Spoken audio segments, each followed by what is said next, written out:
indivisible, with liberty and justice for all.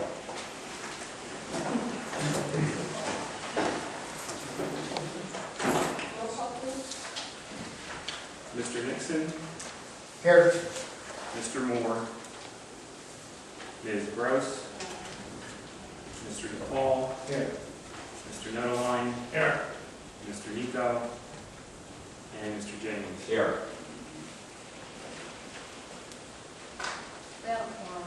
May I say something before we get started?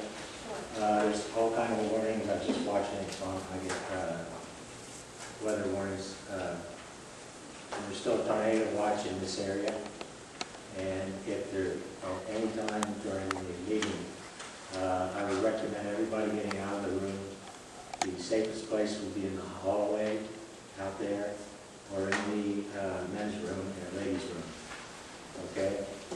So if something like that happens, God forbid, protect yourself, get in an area where it's safe in this building. Okay? I just want to let you know that's what we should be looking at, because I just got another alert that it's still on the edge, possible severe thunderstorms and tornado watch yet. So just so you're comfortable at that time, if the president says let's move, that's the area you move to. Thank you. Thank you, Mayor. Approval of committee checks number 14257 through 14313 from the general fund. Make the motion. Second. A motion by Mr. Nodoline, second by Mr. James. Any discussion? Yes, on check 14309, do we have to reissue the check to the Safety First Volunteer Company? No, the first check was from last year because they need to submit a budget for what they did with taxpayer money. And then when they did it, we could release the second check for this year. Any more discussion? All in favor? Aye. Opposed? Check number 1920 through 1922 from the sewer fund. Any discussion? Any motion? Make the motion. Second. A motion by Mr. Nodoline, second by Mr. James. Any discussion? All in favor? Aye. Aye. Opposed? Approval of May 2015 receipts and deposits. Make the motion. Second. A motion by Mr. Nodoline, second by Mr. James. Any discussion? All in favor? Aye. Aye. Approval of minutes for the month of May 11, 2013. Make the motion. A second. A motion by Mr. Nodoline, second by Mr. James. Any discussion? Yeah, just give me a second, I just got my minutes. I'm moving pretty fast here.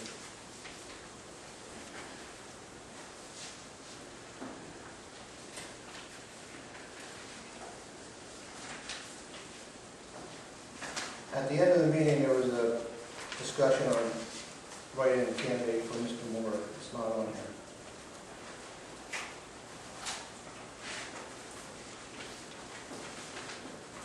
Is that all? Yes. Really noted. An update from our sewer authority representative. As far as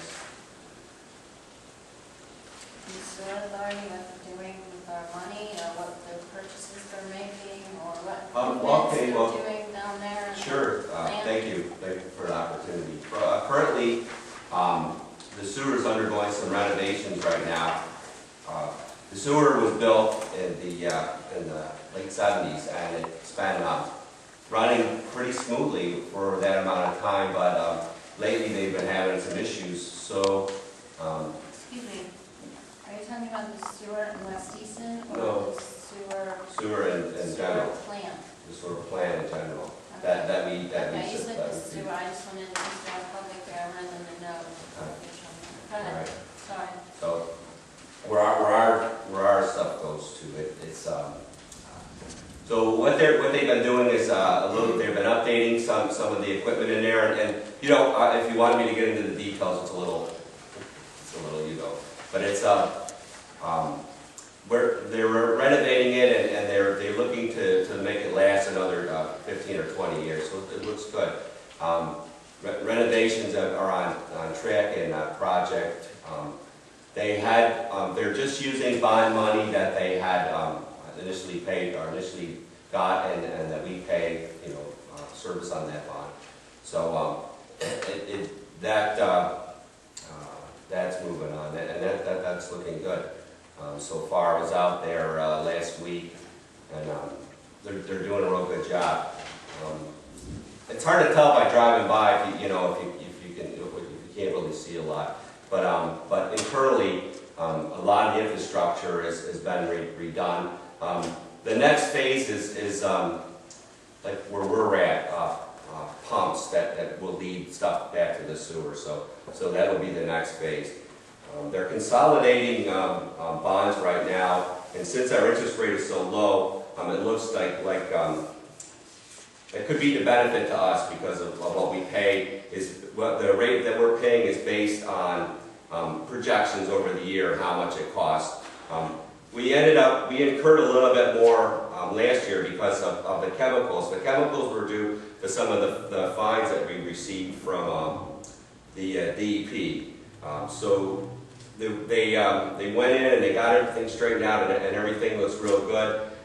Everything is running really good. New equipment is taking it. So I project, everything is running smoothly, and I think it looks good. I would say that the next few years we should be in really good shape.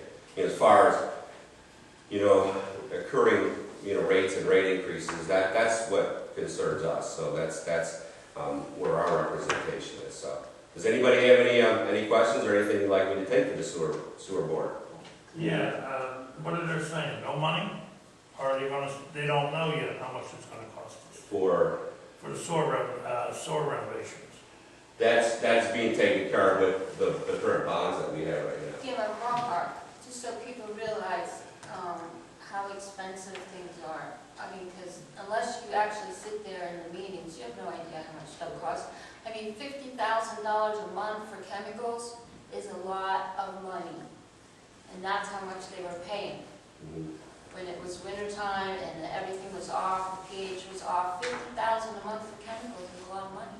But that takes But into... so ballpark updates and all that, what are we talking? Just so people know. What's our projected cost this year? 32,000 for debt pay down, 88,000 Yeah, for service? that's about right. So we're about $100,000 of our cost. That's not right. That's not, that's not. That isn't even close. He's on the sewer authority, I just asked him. He said 32,000 for debt pay down, We've got in and the, 88,000 we've got in the financial report how much we pay for the debt, and that is going to maintain itself for many years. And whatever they can do to keep that cost down, I understand, and that's important. That's the important part. But the monies that we're paying right now that influences the cost to the sewer rental is going to maintain itself for many years. It's not going to change. We're paying what, $22,000 a quarter, right? For the service. For the service. $24,000 and $22,000 twice a year for debt service. Right, so that comes to about $124,000. So our non-debt service, you're right, it's about $88,000 for the year, and $35,000 is our debt service for our borough. But I don't know how much the updates are costing. This is our projection for 2015. I don't want to know what our projection is, because you don't know what's going to happen over time and in the winter, and I want to know when they talk. Look, I was a sewer authority member for a number of years. I know they talk numbers all the time, because the financial director from Easton is a big time, wants to know every penny and where it's going. The bond that they have that's covering the cost, not the cost to the borough, the cost for the improvements to their, I mean, we have our own costs that we incur to make our improvements here in our borough. But as far as the sewer plant, what is the ballpark figure for these improvements? I don't know. That's all figured in for this year, isn't it? I'm not talking about our No, budget, I'm it's talking the about, bulk How cost. much is Well, spent? that's how they bill all the no, by figuring all that in. That's not how they That's talk not at the a question. The meeting. question is, how much is the total amount of money that it's gonna cost to Do the renovation. reinvent the sewer authority for all the improvements? That's all. Okay, well, your long-term bond is $11,128,000, okay? That's a payable over 15 years. They're redoing their bond because the interest rates are really low right now. So they'll take that and that will probably run until they renew it again in 15 more years. So if that service could stay the same or be lower. I anticipate our debt service would stay the same or go lower because we're renewing our bond at a lower interest rate, so that's what I was trying to say. Yeah, but you're just saying you just did $11 million. But that's what, Never improved. right, but Okay. that's taking the bond that they have now and turning it into, They already have one. yeah, and they're updating it, and so that's your topic. They're gonna put them together, and the way I was told, they're gonna put them together and get the same interest rate for all the bonds instead of having fluctuating interest rates for Exactly. multi-bonds. That's exactly right. That's a simple way to put it. And then there's not gonna be no debt. They're gonna have one bond for the amount and have one interest rate. That's what they're doing. Yes. Well, this ties in with my next question then. That's why I brought up at the last meeting, we have a treasurer's report, and it's not on the agenda to be approved again.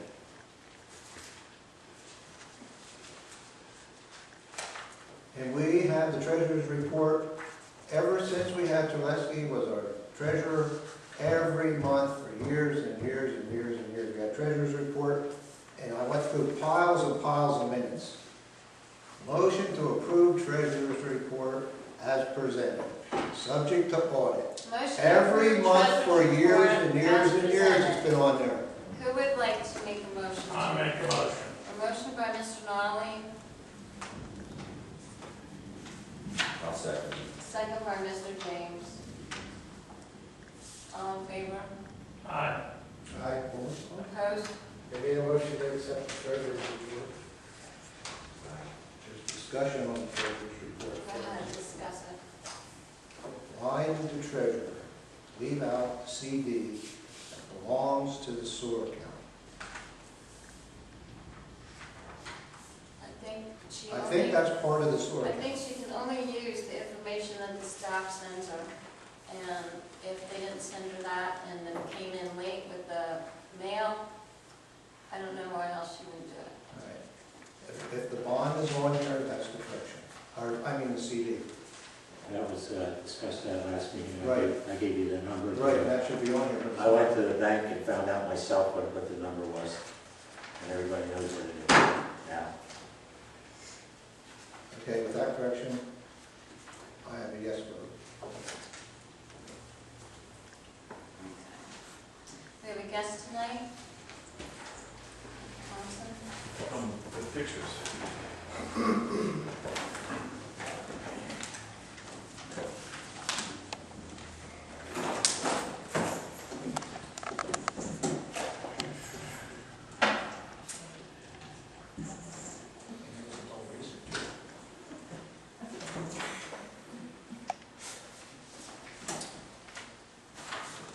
There's not much to see there, and I'll explain everything as I go. And hello, everyone. Thank you for welcoming me to your borough tonight to talk about the DUI Center that we have at West Easton. My name is Mickey Thompson. I was one of the lucky ones to try to approve this program, this plan in West Easton, starting in 2009. And this DUI Center has been operating for over 2 years now. The Borough Council has helped quite a bit in fashioning this design and what we're asking for tonight. And I'll kind of go back a little bit. The germination of the idea came from Mr. Stofa as the county executive and John Morganelli, who's then the DA and who's currently the DA. They were looking for a DUI center that they could bring people out of the population that were going to the prison up in Easton and actually send the low-level offenders down to the DUI center so that they could get counseling and that they would be out of the general circulation.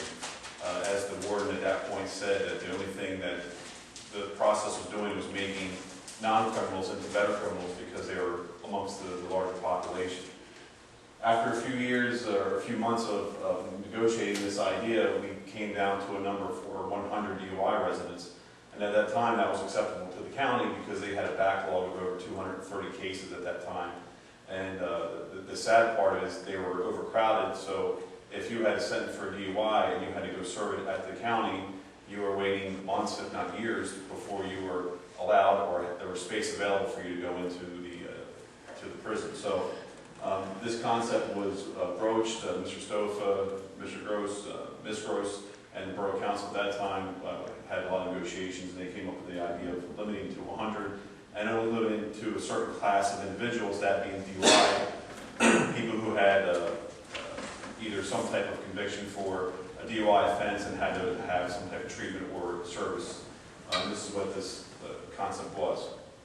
Somewhere along the line, once they went through the backlog, the county came to Mr. T and myself and said, hey, is there any way we can try to add a different class of individuals coming down to the DUI Residential Treatment Center because they weren't able to fill the beds. And we came and we worked with the borough at that point, and we added people who were late on their child or spousal support payments. Again, different class than the DUI people, but the DUI people were receiving the treatment. The people who were deficient on their spousal support were coming in, and most of them were eligible for work release through the county. And they would come to the facility basically to sleep.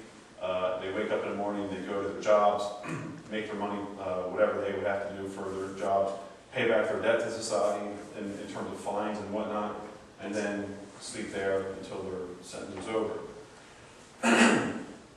So if we kind of fast forward that clock a little bit, we have a new county executive, Mr. Brown, and Mr. Brown is a business person, and he likes to look at numbers and likes to make certain that things are justified. And the idea now is that the DUI Residential Center, they have anywhere from 50 to 70 residents that come in there on a daily basis. And that is not a cost sufficient for the county. They're looking to increase the count, and they're looking to change the populace that is coming to the DUI center. So what I have done, and working with James Passura, who's I believe the deputy warden, I know Mr. Buskirk, he's retiring, so he's kind of leaving the picture. What they're looking to do is add to the population without doing any major renovations. Again, no cost to the county, no cost to the landlord, no cost to the borough, and making sure that this building stays sufficient for not only the next year, but for years to come. Right now, there is a fee that is paid from the DUI center through the landlord, through the county, or through the borough of $50,000. It's a DUI residential fee. So people coming in, it's not like this is a cost to the residents or a cost to the borough. There's actually a benefit to the borough. I believe this is the largest water and sewer customer. So in terms of, we're talking about the sewage and water, this is the largest customer within the borough here, and we like to keep it that way.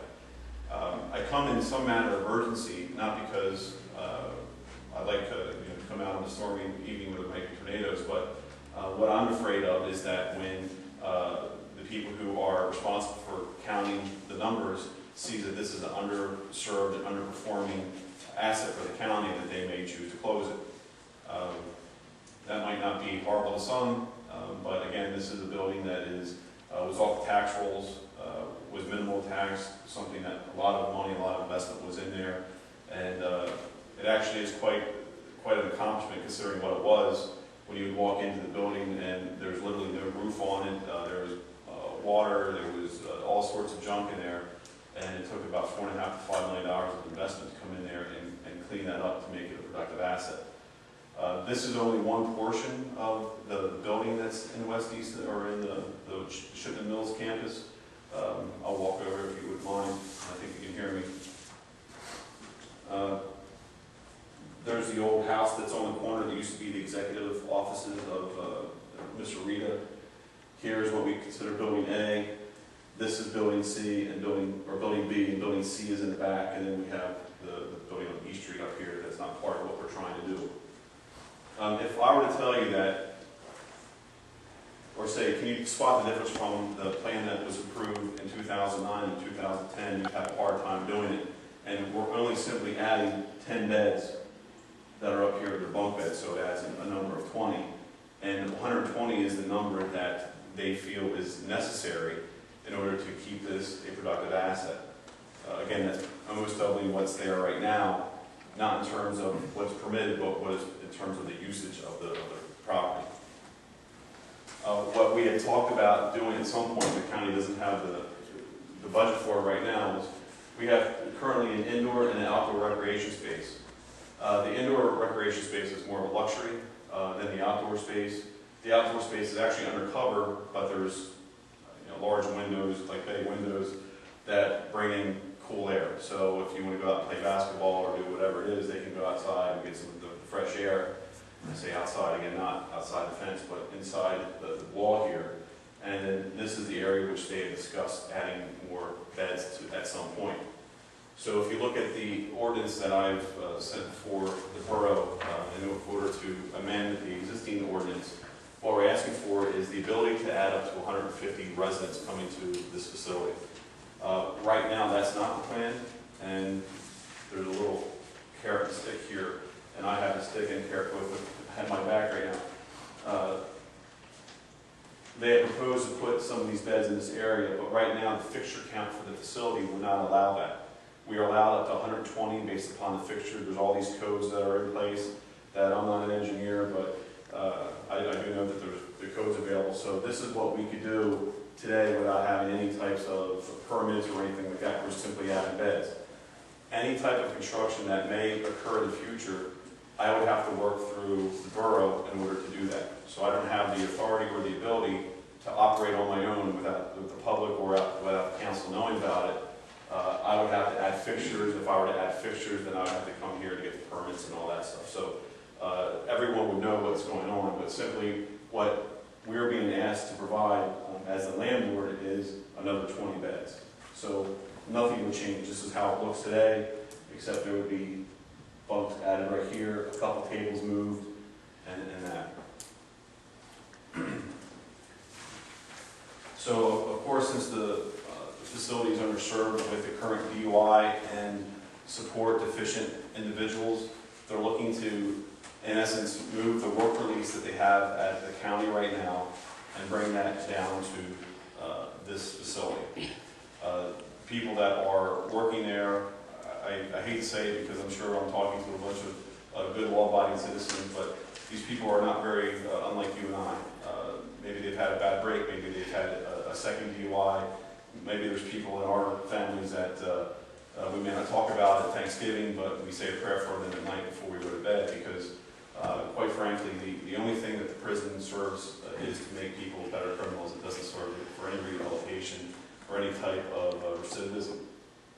I'm not sure if anybody's read the newspapers about the facility.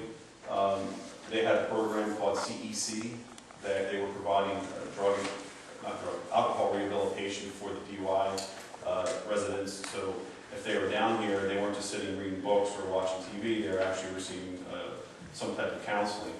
The CEC group, they were providing, and what the stats indicated, and again, I'm generalizing, I don't know the specific number, but they were saying that the recidivism rate, which is people returning back to the center or back to the prison, was around 50%, and that was deemed not appropriate at that time with the CEC people. Well, I would tell you that if you look at any of the population throughout the entire country, having a 50% success rate for this facility only being open for a year and a half, I think is pretty wonderful. That's half the population who aren't drinking and driving, going out into the streets, affecting our lives, affecting our family and friends' lives, and we all read about it every single day in the paper that someone was in an automobile crash and that was maybe a DUI issue. So I think I'm pretty happy about that. Of course, we all want it to be better, and I think the county does too, so they're bringing in new counselors that are more answerable to the county as opposed to having their own third-party group there. So as we move on, what we would like to do is move the work release people down here so that they can fill out whatever they're doing, still leave for their jobs, pay back their fines and pay back the county what has been criminally assessed to them, so that, again, this isn't a country club, they're actually working and earning their keep. And I think maybe some of you, if you've walked by, you've seen that there's a garden out there. That's been a therapeutic thing for a lot of the residents, to provide gardening and to nurture the land while they're there. There's been people who are from the center that have shoveled snow and provided some other services to the borough. So what they've tried to do and what we've tried to do as sort of the proxy is to be good neighbors. That I don't think you've had too many issues and had any problems, and if there were any issues, maybe they were in the beginning, not so much now. That's kind of a well-oiled program, a well-running machine. If the council, if you would look at maybe, I'm not sure, Kelly, if they've received anything. Okay. I'm looking for just 2 text changes to the existing ordinance that was amended in 2009. And the first is the number of residents from 100 to 150. That would be, again, initially just the 20 beds would be added. If there was a need for another 30 to be included, that would have to go through, again, we have to come back to the borough and provide the permits and everything. So again, it wouldn't be on our unilateral decision, it wouldn't be on the county's decision, it would be a mutual decision, and that we'd have to work with the borough in order to do that. We'd have to add fixtures and the like. The other part is we'd like to add what the county considers low-level offenders whom are eligible for work release. So there's 2 parts there. If they're a low-level offender, but they're not eligible for work release, then they wouldn't be coming down to this facility. If they're a low-level offender and they're eligible for work release, meaning that they're deemed by the courts and by the correctional staff that they're not threats to the community or themselves or others, that they are working out their sentence in a corrective way as opposed to to avoid any types of issues or other problems where they're currently at, they would be allowed to come here. That decision would be made by the courts and by the county, would be made by me as a landlord, would be made by the borough, would be upon their initiative.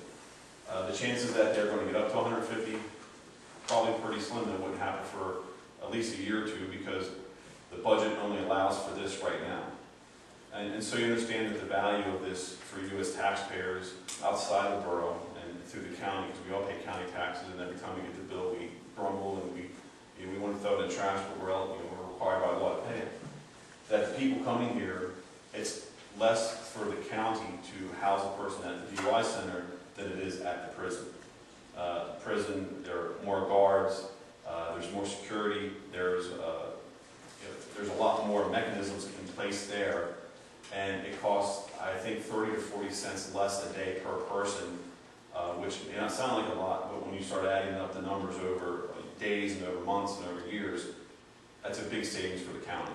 And that means that they don't have to come back and raise taxes on you, on me, on anyone else. And again, so this is a win-win-win situation, meaning the borough is taken care of in terms of recognize that this is an inconvenience because you have more traffic and you have more people here, and absolutely, that's why the council implemented, or the borough implemented a temporary resident fee, which would still remain in place. That this is cheaper for everyone here because we're paying less taxes. The prison, they're not going to have to build a new prison. If they build a new prison, you're talking tens, if not more, millions of dollars, because where they are right now, it's been known that it's not an acceptable space to keep people. That's why they're moving them around in different areas. The old prison is just not code compliant, and they know that, and that's why they're looking for other avenues here. And the other part is, and again, you can call me softy, but I believe that the people who are coming here, I've met them, I've been down to this building many times, I've talked to them. They're looking for ways to improve their lives.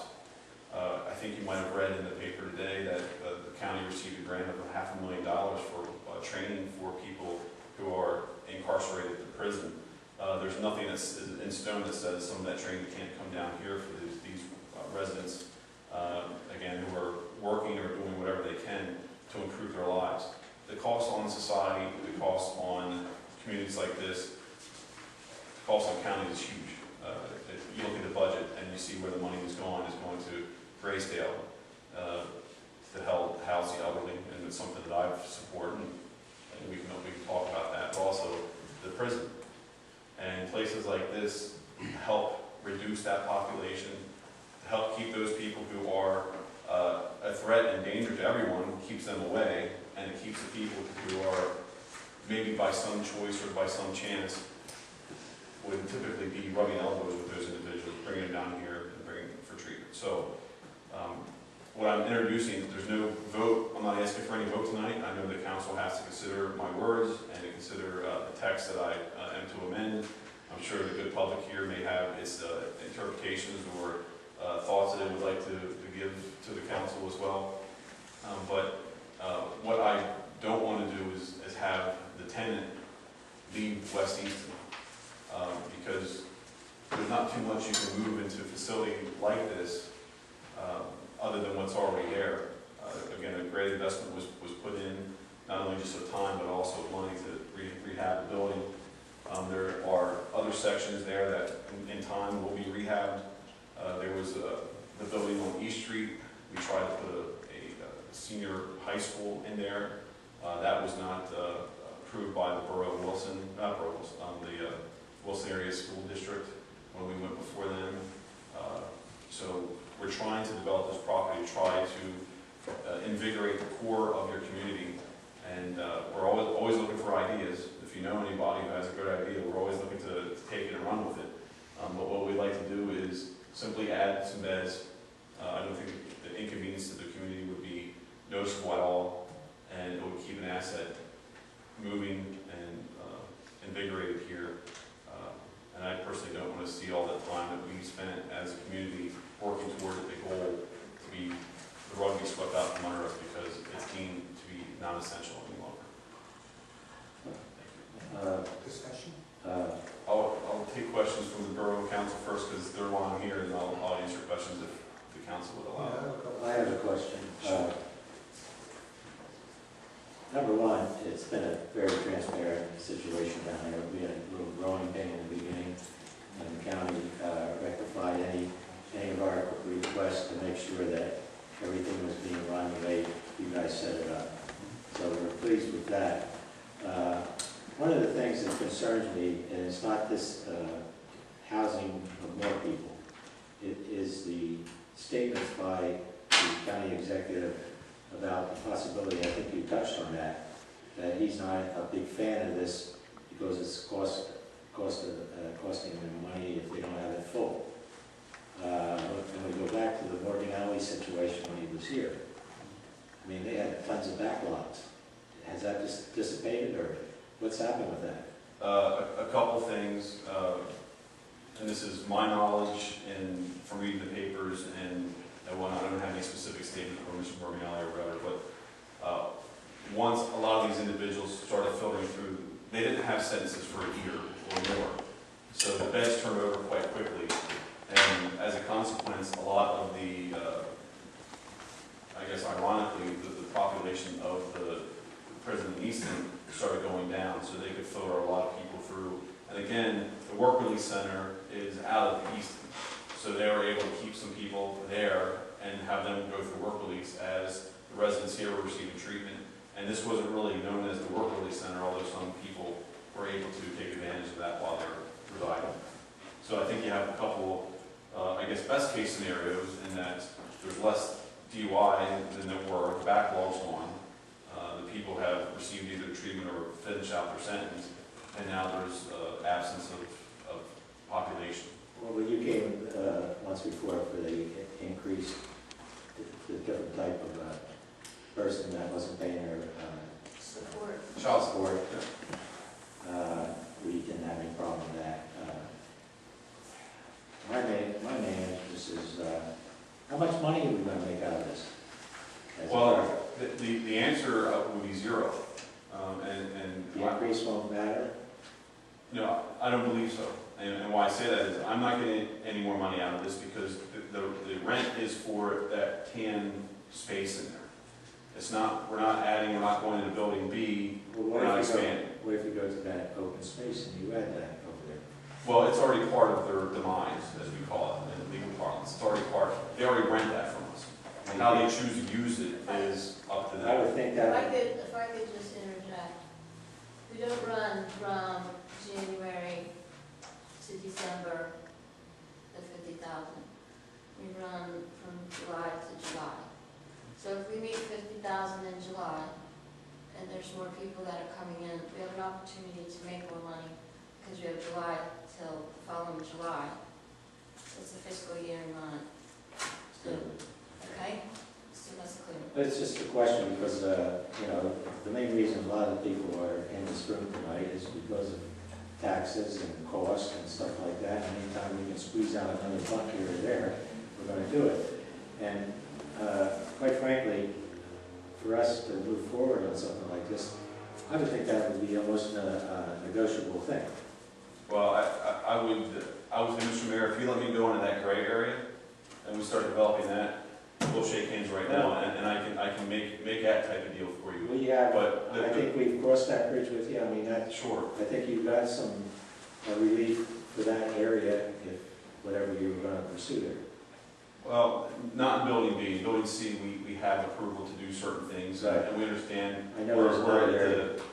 it's not even a newborn, that idea. Well, it's my job to make sure that If we were we're in the right making, position. if we were able to increase the rent, then again, that's not what's happening here. What's happening is I'm being told that if we don't accommodate the county's going to take this use away, and there's going to be zero coming to the Right. borough of West Easton. Exactly. Now, it's not a threat. I mean, we have a different administration. They have a different view on government than the Mr. Stofa's government. Okay? So what I'm trying to do is save the tenant. I'm not trying to, and I have not, and Mr. Castor, who's the person I've been dealing with directly, he's not coming down here with the idea that, okay, well now we can raise rent, we can do this, we can do that. He's trying to save this as well. So the whole point is, you know, this isn't a grab for, you know, more space and trying to work themselves through Your West dollar, Easton. in other words, your dollar stayed the same. We're not making a dime from this, absolutely, and the county It's is, about filling the building so we don't lose it. yes.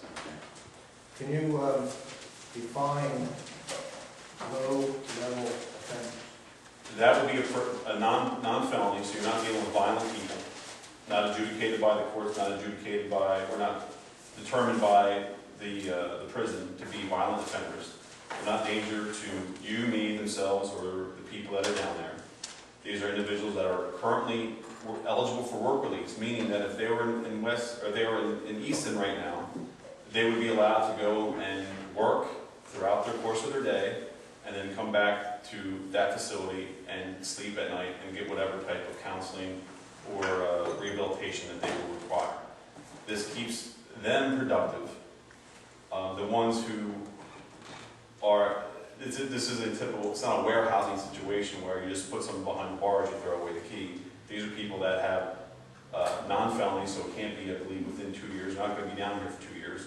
These are people that are going to be turned in or turned out quickly and being made to be sufficient, or helping their families, helping keeping their jobs, doing that kind of stuff. So there's no violence here. There's nobody who is going to be a threat to the community. No one's going to break out because this is their opportunity or not. These are people that have to meet certain metrics in order to even be eligible for work release, and to come down here, they can't be violent offenders. So these are the people that they may be working in the community right now.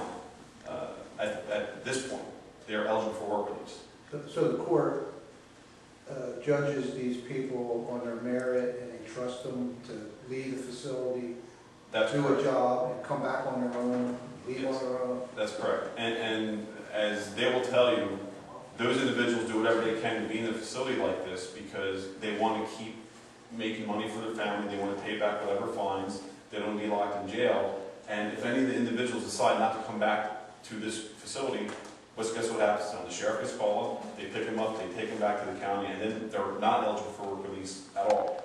They're deemed to be a risk at that point. So that's why I think you've had such a success rate here, because people, if given the opportunity, would rather be here, receive their treatment and work, as opposed to be in prison.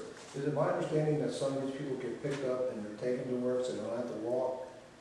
Is there any of that going on That's correct. And There does are that people happen, that come- does that happen inside the facility, not out in the street?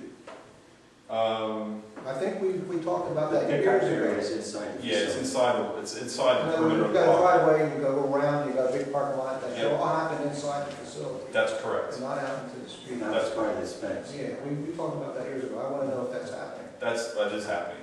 Or else if it wasn't happening, there'd be people complaining about it. I mean, there's certainly, if they're a half hour early before their time, while, you know, I think human nature would indicate that they're not all rushing in to start whatever it is. Some of them wait on the street, probably to get in the facility, if they wait in the parking lot there before they go in. The only other question I have is, when I go by there, and I'm gonna say 99, maybe even 100% of the time, the gates are always open. Now, I realize the building must be locked down, but for some reason, the gates being open, Well, doesn't, you know, again, I think that the decision that for the gates to be open is so that the drop-offs can happen inside the perimeter. You know, if I go and I'm picking up my brother to go to work, I don't think we want queuing or stacking to happen along that part of Main Street in order to get in the facility. And if you have a gate that was constantly opening and closing, you would have that issue. So that was deemed more of a safety reason or safety rationale as opposed to, you know, making this, I mean, again, this is a prison. You know, they're not 12-foot chain link fences with concertina wire on top. So we don't want it to appear that way. We don't want it to be that way. And we don't think that with the expanded population that you're going to have any of those concerns because, again, they're typically the same people that are there now. It's just an expanded category. So the county, the courts, and the prison, the officials have the flexibility to bring people who meet those metrics to come down and still have work release. The only Yeah, problem is that I think it's entirely too many people for that side of the building. You're talking 150, 160. They're definitely gonna be overcrowded in there. Well, we meet all the codes that right now. With the added 20 people that are in this part, and again, I'm only talking about these guys right here. We meet codes in leaps and bounds. And how much staffing we're gonna have there? That's the big thing. Is it gonna be 4 guys that are there now?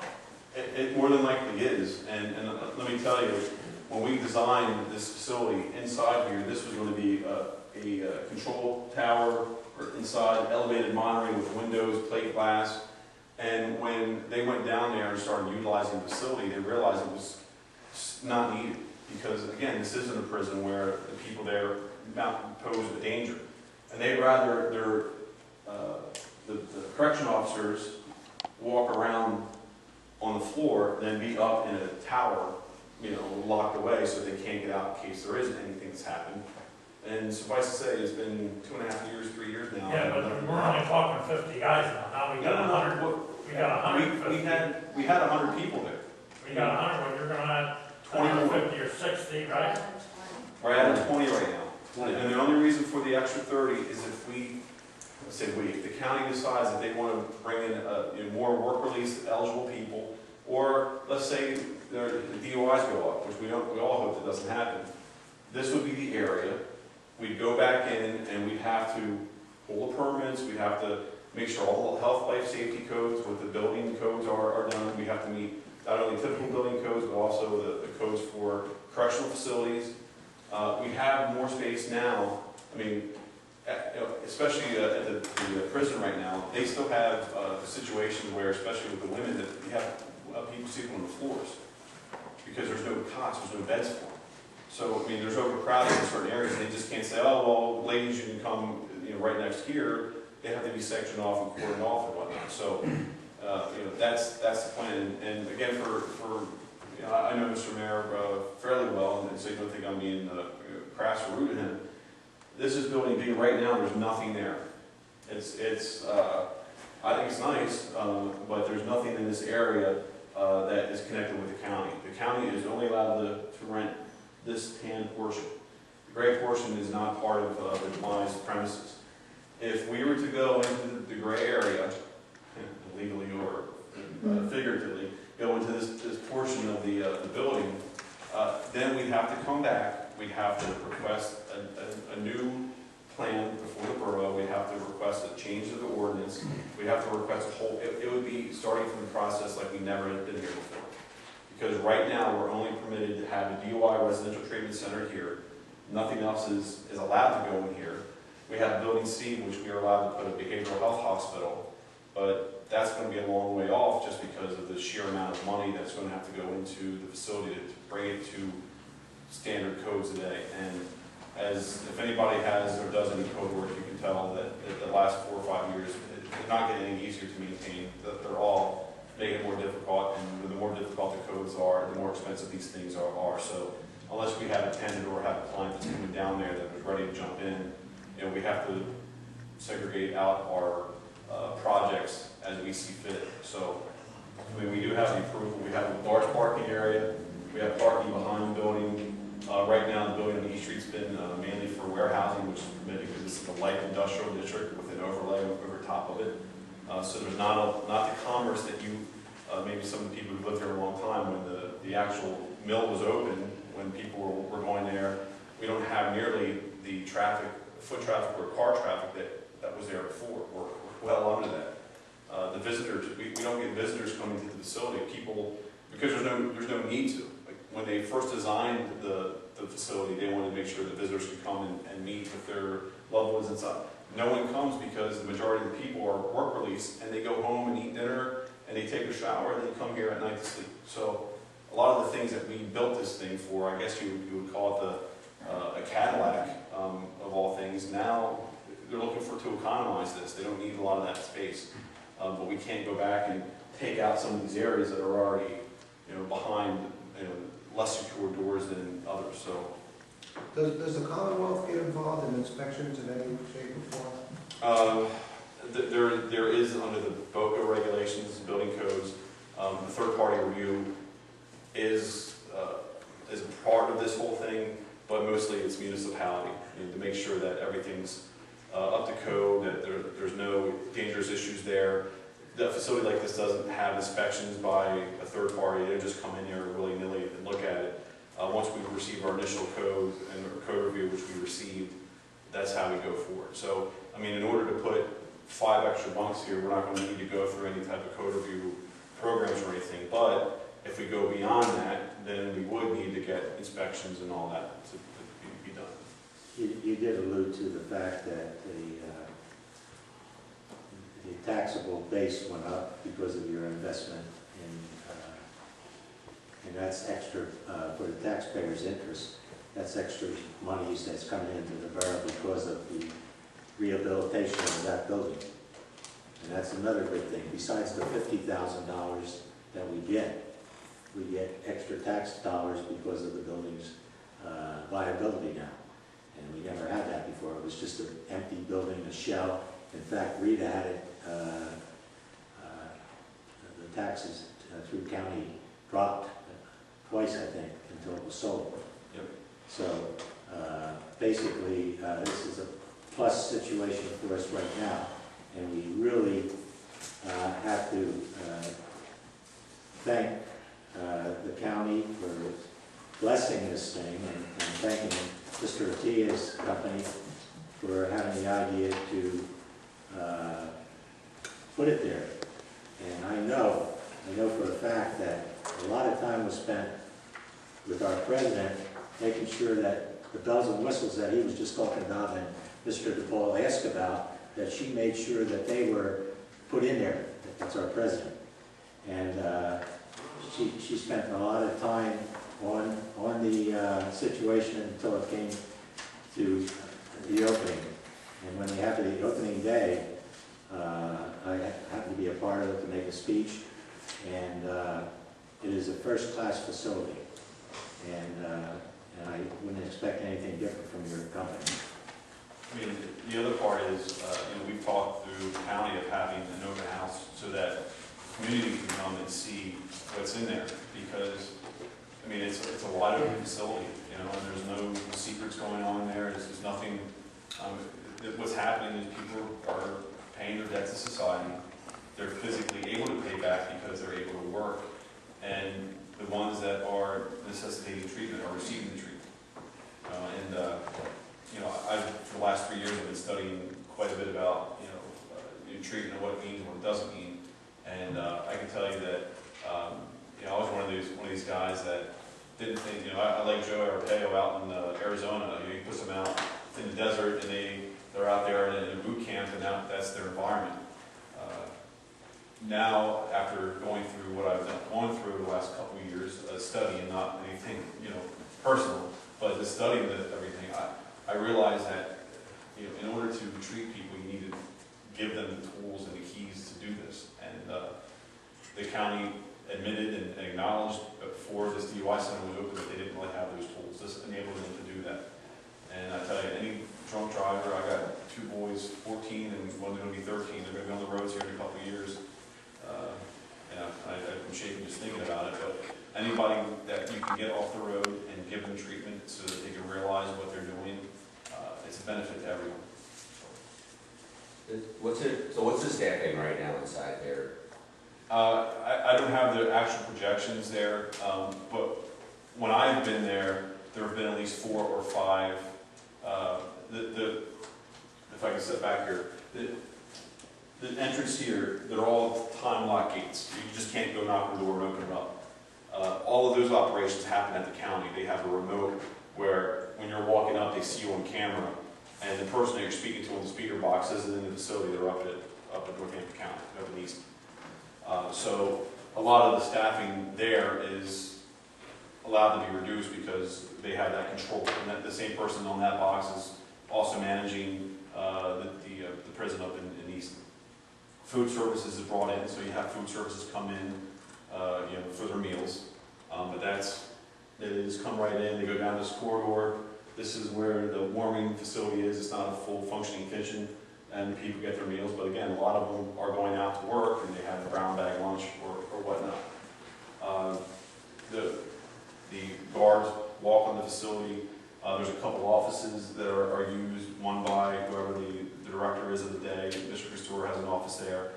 They may have a nurse or 2 coming in and out of the facility. They're not there full time. So you probably have, at the highest maximum shift, maybe 10 people.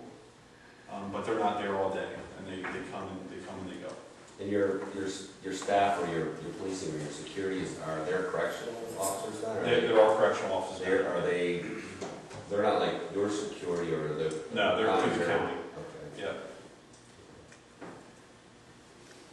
Does council have any more comment or questions? Me personally, I think it's great.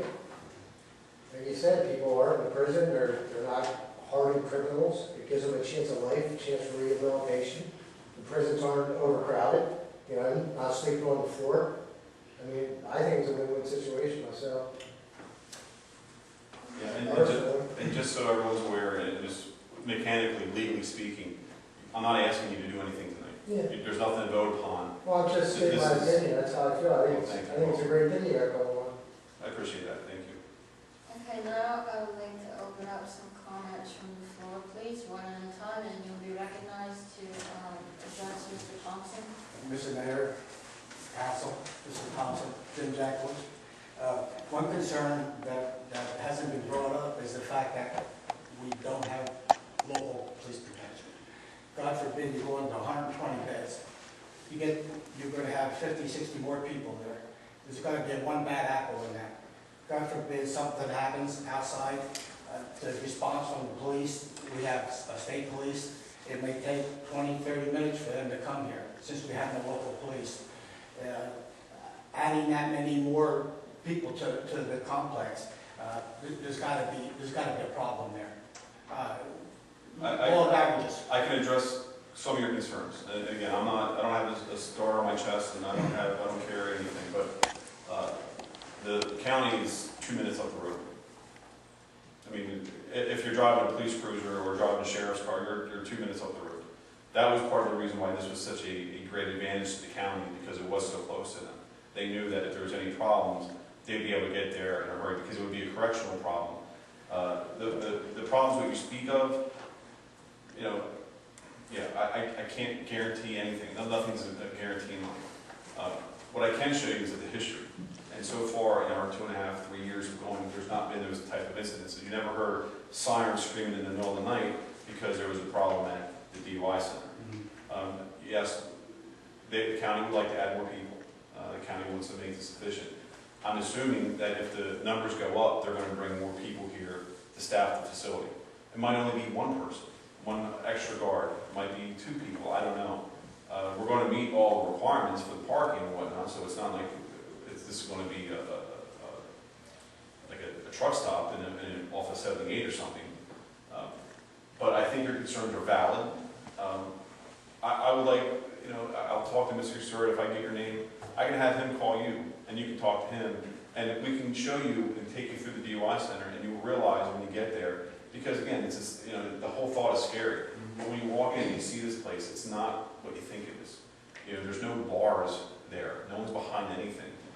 These are the people that, I'm telling you, if you've dealt with any type of professionals in your lifetime, the law of averages states that one of those people probably went to a facility somewhere like this where they had private help for their issues and they came back. Are they drug people too, low on drugs or skipping, schizophrenia? If they have behavioral health issues, this isn't the facility for them. Those people are given treatment where they need to be treated. So again, these are people who are adjudicated to not be violent, to have no felonies are down here. These are people with low-level offenses, and they're eligible for work release. So there's a safety beyond the safety. It's not just they can throw anybody they want down here. They have to be eligible for work release, and they have to be low-level offenders. That means non-felonies. So if it's a drug dealer selling, God knows what he's selling, this is not the place for them. They're up at the county. If this is a person that is a gangbanger, and the courts and the prison, and trust me, they know. I mean, you would not believe the stuff that I've learned over the past couple of years. When you have local authorities looking through yearbooks for children from high school or whatnot, and they're looking for gang signs. I mean, these people, they're not fools. They know what they're looking at. They know who the individuals are. They're not going to let anybody who is going to be a threat to themselves or others down in this facility. Well, Brown, I don't trust it. But the county's down there short-staffed, he's not filling it, and if anything, he'd probably take people away, because he don't want to pay anybody. The only ones he wants to pay is the PR people. Mr. Nodoline, it is Yeah. cheaper for someone to come here Yeah. than it is to keep them at the prison. But, So there's a savings there. but the idea is we're gonna bring that more people up, is he gonna take more people on, well, we're not replacing them, so now you got 3 guys. I don't think when you're talking about the residents of Graysdale and you're talking about the population of the Northampton County Prison and Correctional Yeah. System, you are obligated to provide a certain amount of coverage. So they're not going to be able to say, well, one guy can take care of this, no problem. They're But required. Brown probably would, say, yeah, they can do it. Well, Yeah, that's my opinion. I will agree to disagree with you. Yeah. Because if they're breaking the law, that goes to a state, federal context, and I don't think anybody wants to be drug in knowingly violating the law in terms of that. But my problem is with that amount of people there now. Yeah, you're gonna have 2 or 3 bad apple eggs. Those guys run into that room, what happens to everybody else in town? Well, there's The sheriff's department, they're closed at 5 o'clock. Well, like even before when we had our own police, if something bad broke out, didn't they call Palmer, didn't they call Easton, didn't they call Wayne? In 2 minutes they were there. talking to the sheriff, you're absolutely But you right. know what I'm saying? Right. If there's ever a major issue anywhere, other municipalities are there in a heartbeat. You're absolutely right, that's Wilson right. and Easton don't have nothing to do with it, West Easton. No, that's not true either, I just got off the phone with him the other day. No, Easton is he kind of responsible. We need code. We're good We with won't, that. we won't call Easton. Here's the way it's set up, so you don't get your underwear too tight. I won't believe that. Believe me, and I'm going to tell you like it is. First it's the prison people. This is the program that they gave you. If there is a problem, they got to call the county sheriff's department. Then this goes through 911. All police departments in the area are obligated to come and support that situation. And that's a county situation. That's a county It's not a situation. West It's not- Easton This situation. is not West Easton. This is a county. That's Northampton County building down there. And they own it. They own the operation.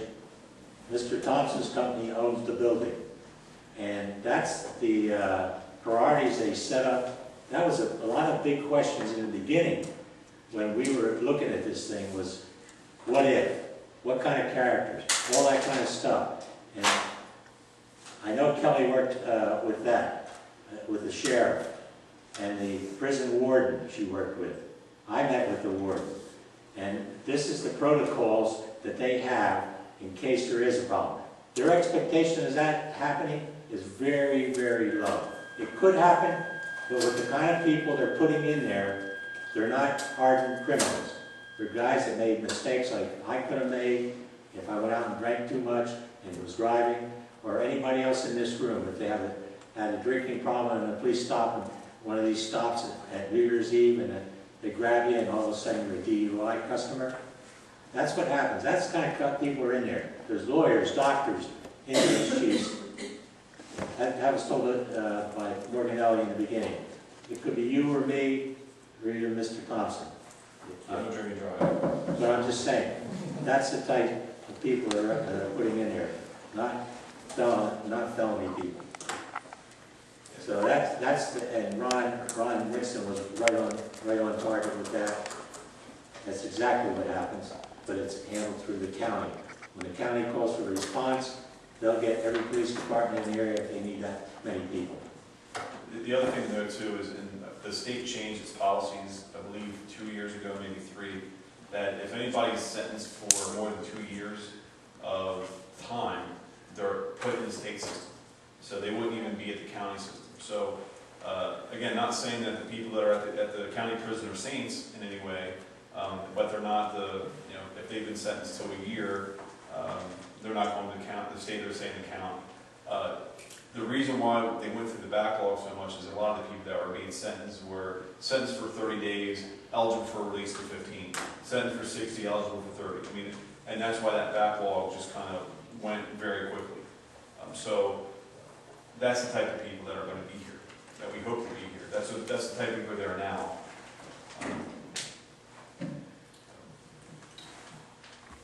Any more comment from the public? Over here. Matthew Dees.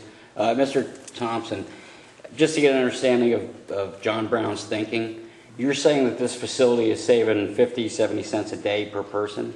I believe, and if Jim Sir was here, he would probably back me up. I think that for the individuals that are here, I believe it's around 48 to 58 cents a day, and I think for the prison population, you're looking closer to $1 or more a day. So the facility's actually saving the county money now, and he's threatening, well, he's leaning towards looking at shutting it down? It's not saving them money right now because it's not being utilized. It's an underutilized asset for them. So the numbers, because you still have to staff it, you still have to bring the cars down, you still have to keep the lights open, you still have to, the heating bill doesn't go up or down depending on how many people are in there. It is what it is, the insurance is what it is. So those costs remain pretty solid, pretty steady. The population isn't keeping up with the cost of the facility.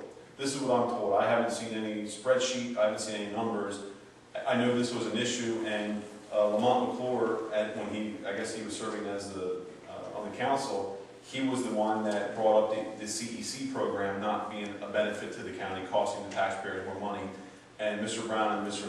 McClure either agreed or didn't fulfill or didn't bring out the contract in order to keep them down here because they recognized that that was a cost of the county. And now I believe they're doing that in-house with their own counselors. Because I know they are still receiving treatment. They're not just run by a third-party operator who's really not accountable to anybody. They're all accountable to the county right now. Well, there wouldn't be any rush on this because they're not going to just turn around in one day and say we're going to shut it down next week. This would have to go in front of the council, county council. In order, well, I don't know if it's within the prerogative of the council or the county executive to make the determination whether to keep the staff because I believe that the corrections falls under his auspices because he's the one who hires or appoints the corrections. And I know Bob Myers, who was the gentleman who was running it before, he's retired. And then Todd Buskirk was warden and stepped up to the department or the director of corrections. He's retiring. So I believe all those are operated through the county executive. Would it be possible for the council to get spreadsheets of if it's costing the council money, if it's not cost effective? I mean, I'm certain that if you ask Mr. Castore, he would prepare or show you what it is. But I can only tell you, again, you have to ask, why would I be here if this wasn't an economic benefit for me to bring in another 20 people? Again, I'm not gaining, or my company's not gaining anything out of this at all, except trying to keep a tenant here. They're telling me as my tenant, this is what we need. And the facility clearly isn't being utilized to its capacity right now. It's far underneath of that. And just any type of financing background or not, you can tell that if you have a big house, you have a 4,000 square foot house, but you're only using 1,000 square foot of it. That extra 3,000 square foot still costs you money to heat and electric and all that. Now you have to add staffing, and there you have the issue. So they want to bring up the population to justify this more, and also decrease the people that are at the county who are now out of their work release center. They want to, in essence, take that and bring it down here for those people who are eligible to do it. Right. But, excuse me, I'm not finished yet.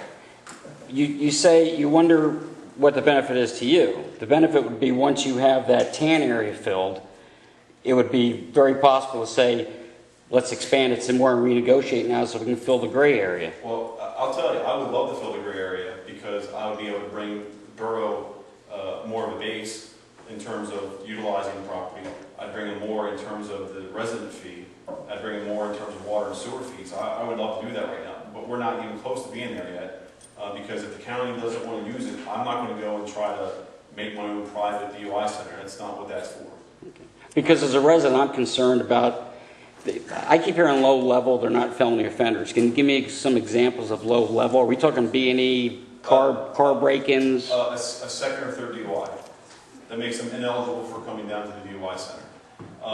Somebody who got into a bit of a scrape outside a bar one night. Somebody who, I don't know, may have broke into a car, entered a car, and I mean, I don't know. Petty thievery? That would be something that would be considered a low-level offender, in my opinion. Again, I'm not in the criminal DA system, I know Ms. Schlottman is, but when you go through the system, they determine if you're low-level or a felony type individual, and the courts are the ones who determine who are eligible to come and receive work release. So I don't know if you've been to the court system before and seen the judges, that they're not lax or lenient whatsoever. A lot of times in the past, when you had a DUI, you would do whatever you can to get private treatment before you were sentenced, because then you could say to the judge, hey judge, my client just finished 30 days of treatment at some place, if he understands you have a problem, can you be lenient on him? Well, now those individuals who don't have the financial wherewithal to do that, they have a place to go to. So again, we're not looking at any people who are the violent offenders. You might have people who are in the 18 to 24 category that have done some stupid things. You're not going to have to worry about them, because the courts and the prison, they're not going to let people come down here that are going to be a threat to themselves or to other people. Okay. That's the metrics. So I understand your point very, very well, and I'm certainly not trying to be dismissive of it, but there's that sort of quality. And when we were here in 2009 and we had a big meeting, and those were the concerns that were being addressed at that point, the same concerns that people were bringing up or thinking now were the same thoughts that were going into the DUI center before it even opened up. And what I have to show you is history on my side. That this is how this is run, this is how this is operated. It's operated in first class. The problems that were there originally, they were more logistical problems, more so than any type of running the facility problems. And the council, Ms. Gross, Mr. Mayor, the zoning officer said, hey, can you look at this? And I made a call to the county, and it was corrected that day. Because they want to be good neighbors. And there's a reason. Ask yourself, how come there's not a big blazing sign on, because people who are in government, no offense, they love putting big plaques on everything saying, we did this, we built this, and these are the people that were associated with it because that's their legacy. There's no sign on that DUI center. It's meant to be the most unobtrusive place that could be, because of that very reason. We didn't want this to be a standout, bright lights, big fences, spotlights everywhere, because nobody wants to live near that.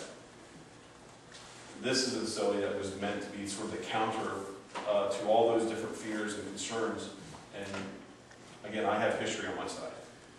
Well, just so you understand, the residents were on heightened alert without police protection.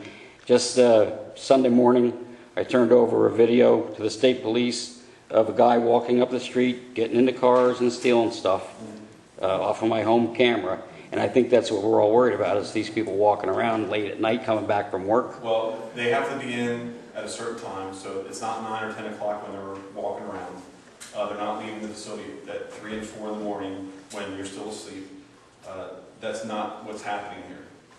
And if those individuals are being mischievous, the result is now they're no longer entitled to be a resident here. Now they're going up to the county, and that's where they're going to serve out their time. Thank you. Sure. My question is, with the basketball court, and I know Brown, that place is gonna be packed. And we're gonna have a lot more than just 150 or 160. We'll Well- probably have up 200, now one's enough. And I think when we came down, we negotiated the first time, I think it was 100 or 110, that was it. Then we were gonna renegotiate, it was supposed to be more. But I think we'll all wind up within a year or so, because when Brown gets this, he'll go say, well, now, let's see if we can go for 200 or 250. I understand what you're saying. And that's my question. And so Okay. somewhere has to be, what's the cutoff? Okay. And Perfect. they ain't gonna even take these people, they don't have enough room to take these people back to the prison. Okay, I think I can answer that. Since they have been residents or tenants of the West Easton, Right. they have had a copy of the ordinance, and they go out of their way. In my opinion, you know, lawyers, and Ms. Schlanten will tell you, lawyers like to play in the gray area. These gentlemen and ladies who are at the county, especially at the Department of Corrections, everything's black and white. If it says this here, then that's what they're going to follow. There's no interpretation. Whatever their training is, they have no interpretation. That's why they came to me and said, you know, Mickey, can you help us out here? Because this is what our problems are. We don't want to run afoul to the municipal codes. We want to make West Easton mad at us. Can you help us do this way? Because I guarantee you, and they're not doing this, so please don't think I'm. But if they did this without you knowing about it, put another 20 people in there, change the population who's going in there, nobody in this community would ever be none the wiser. They would be, because they have the training, and they have you know, the courts sending these people to where they need to be because they've been adjudicated to be that caliber of individual that's eligible for work release. No one here would ever know about it. Would you know about it if there was nobody there and we put people there? Of course you would, because you see cars going in and out. But the way it is now, no one here would be none the wiser. But that's not what the county is. That's not who the people I've been dealing with is. They said, you know, we want initially another 20 people because we think it can make it work. All right. The other 30 may never happen. And I can tell you, because the county's going to have to come out and spend money in order to do that, because of the fixture count, we'd have to come in there and put 3 additional toilets and showers in there, and we're not doing it on our dime. And the county's not saying, hey, here's a check for whatever it is, put me another bathroom in there. So this 120 is going to, if the council would permit it, it will go in there, and nobody will be none the wiser for that.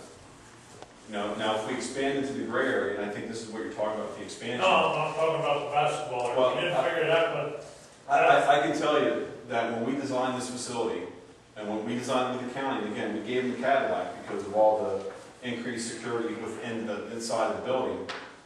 That was never dreamed of being used as space. Because if it was, I can tell you as the builder, we would have not given them that basketball space. We wouldn't have put the money into making athletic equipment and stuff in there. We would have made it ready for beds right off the bat. And said, okay, all you need to do is, you know, be good neighbors, and in 5 years, 10 years, if you need it, you can go back and ask the council for that relief. That's not what that, because we would have put the floor and make a basketball court in there. I went there maybe a month and a half ago to talk to Mr. Castor, and people were going in and out, doing their exercises, walking around the perimeter, doing push-ups, doing all that kind of stuff. So I know it's necessary, and I know they don't want to probably take that space in order to put more people in there. But if I get the 150, then I prevent me from coming back here and saying, well, you gave me 120, now can I have 30 more, please? well, that's what I'm afraid what's going to happen. The Brown's going to push it to the max. I would disagree with you because that's going to cost the county money, and I don't think he wants to justify going back before the council and adding more money to this project. I mean, the whole idea is to reduce the costs, to contain the costs, to not let them escalate. And that's why I've been asked to come before you and ask for an increased count, because they want to. Because I think we're holding more than what they hold down for their DUI center, our work release program. Well, I do know if they had their way, they would consolidate the work release program into one building, which would save them money and time and space. I don't think there's any room down there. You mean, you're talking about, well, they have the work release working out there right now. They have it down there, but I'm Yeah. saying, we probably have more than what they're having at their work release center now. Well, it's probably a close figure, but I think that would be the spread. Well, I that think would go up there. they need the space.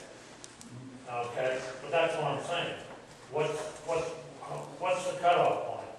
How much more are we gonna take without nothing benefiting to the residents? Well, when we, I say we, and it may never happen, so, but when we go into the gray area, the gray space on the plan, Right. not the gray area in speech here, we don't have the authority or the approval by the borough to occupy anybody in that space right now. If I wanted to put one person in there, if I wanted to move in there and make an apartment, I'd have to come before you and request that. I know that. So any expansion is not going to be done without, and Mr. Nodoline, you were here when we were discussing opening up the DUI center. You knew that process took about 2.5 years before we were ever able to ever get it opened up. So it's not something that's just going to happen overnight. You know, and I can tell the county has. Process with it. Yeah, and the county hasn't approached me and But I'm said, hey, saying, with Brown down there in power, and then everybody's running. Okay, I know for a fact he told me he has to pack that building down there. Okay, and my point is, what's the cutoff point? right now I've been told by Mr. Gastor that his cutoff point is 120. That's what they're budgeting for. That's what they're looking for. That's an increase of 20 people in a facility than what they could have right now. That I want to write. Well, Got that? it's in writing because I can't do anything other than go 120. If I go 121, I'm going to need to build a new bathroom, and I'm going to have to come here to get permits and get all that kind of stuff. So this isn't as simple as me just saying, well, snap the fingers, we need 140, and we think we move in the next day. There's a process here. And I think you know me well enough, maybe some of the neighbors don't. I go out of my way to make sure whatever I say is my word. And I go out of my way to protect you as the borough council as I protect my client and my company and protect my tenant. So I don't want to say anything that's going to be misconstrued. I don't want to say anything that's not going to be proven to be the truth. I've been told that the numbers that they're basing everything on right now is 120. So if you choose to say, well, 150 is too much, but how about this, how about the other thing? If you say 121, we'll give you 121. If I wanted to bring out one extra person, then I'd have to build another bathroom, another shower. So again, it's all code related, and I can only do what the code allows me to do, because if I ever get audited by the county or the state, and they come in, they say, we want to see your books, and we want to see whatever it is, and they take a tape measure and they count everything. If I'm deficient, I get fined, and I give the county the reason to break a lease. I can't do that.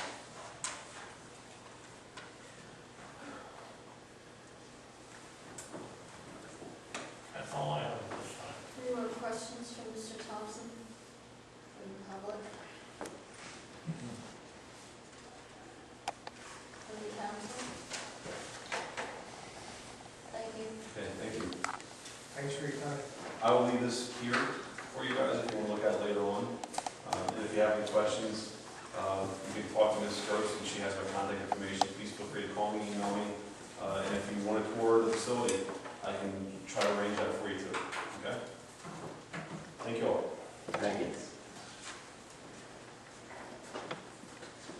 Okay, moving on. So we didn't have any comment about anything else from the public? Yeah, I do. Please go to the podium and state your name and address.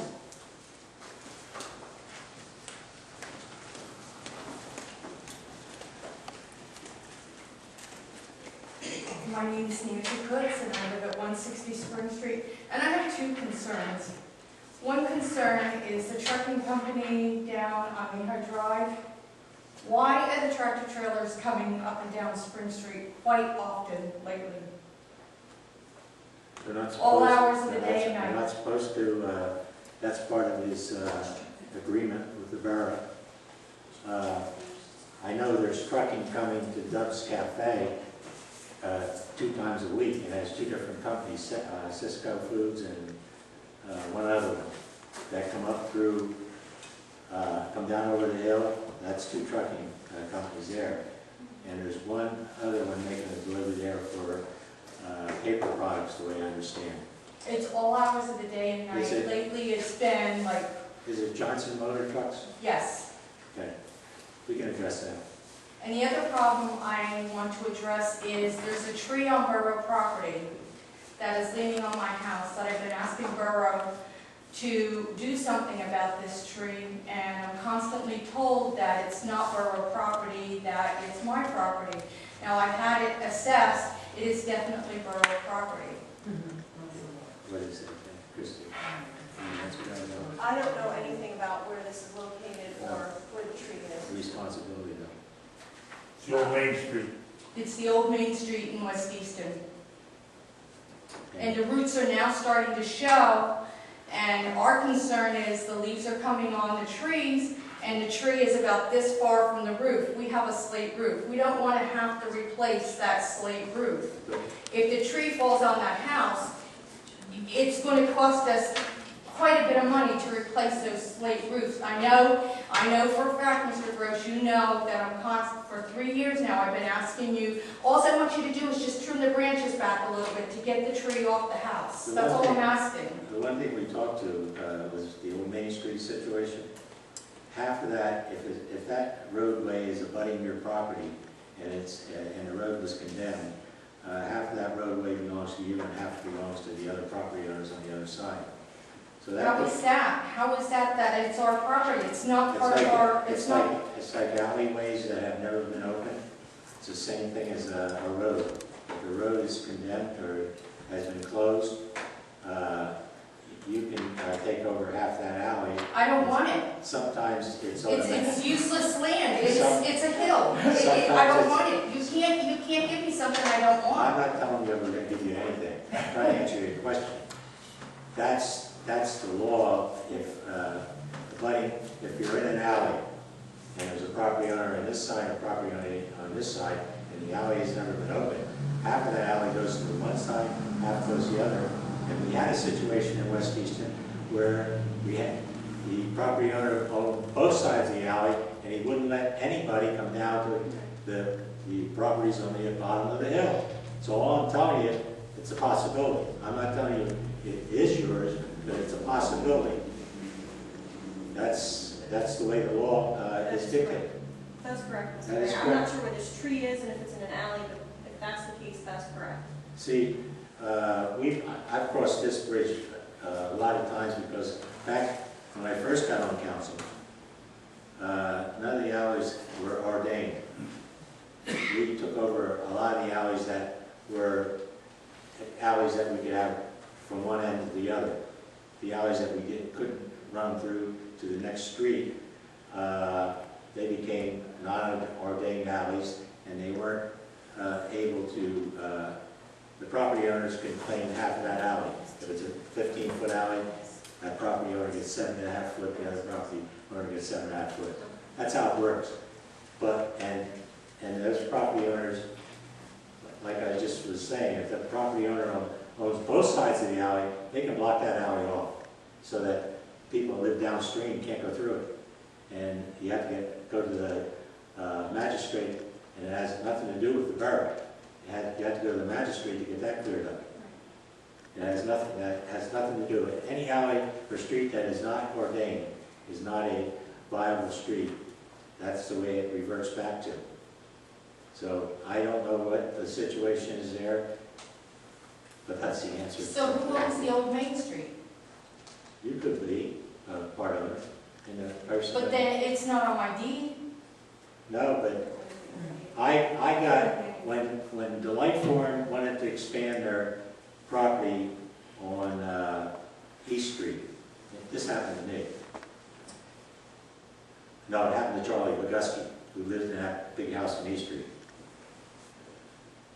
They wanted to expand the fence so they could make the turn with tractor trailers down over the hill. And the borough council that night decided that they were going to give them whatever they wanted, 10 feet. So the other 7 feet at that time was given to Charlie Bugusky. That alley went all the way down to Railroad Avenue. That's a non-existing street.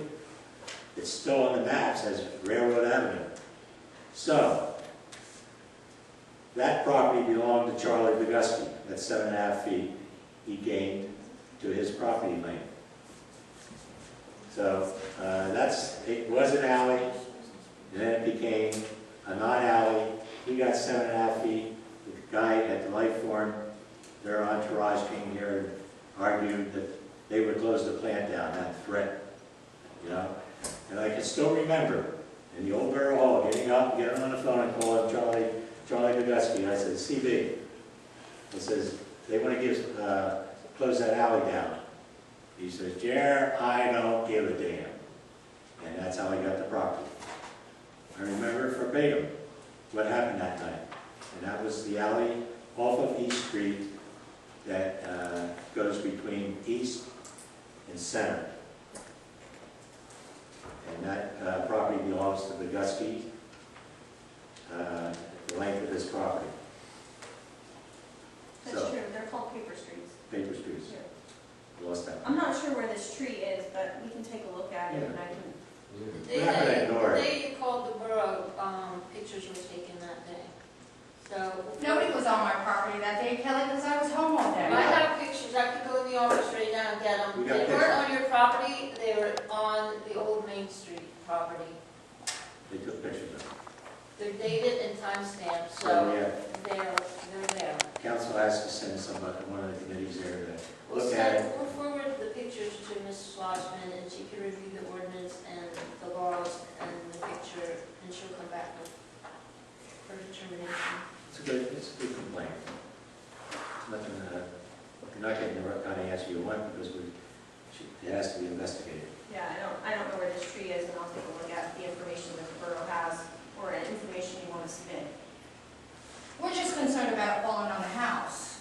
You know, you get a really good windstorm like we have tonight coming down here, you know, every year it's leaning further and further, and we're just really concerned about, you know, legally it's not part of our property because it's not on our deed, so we can't legally cut it down.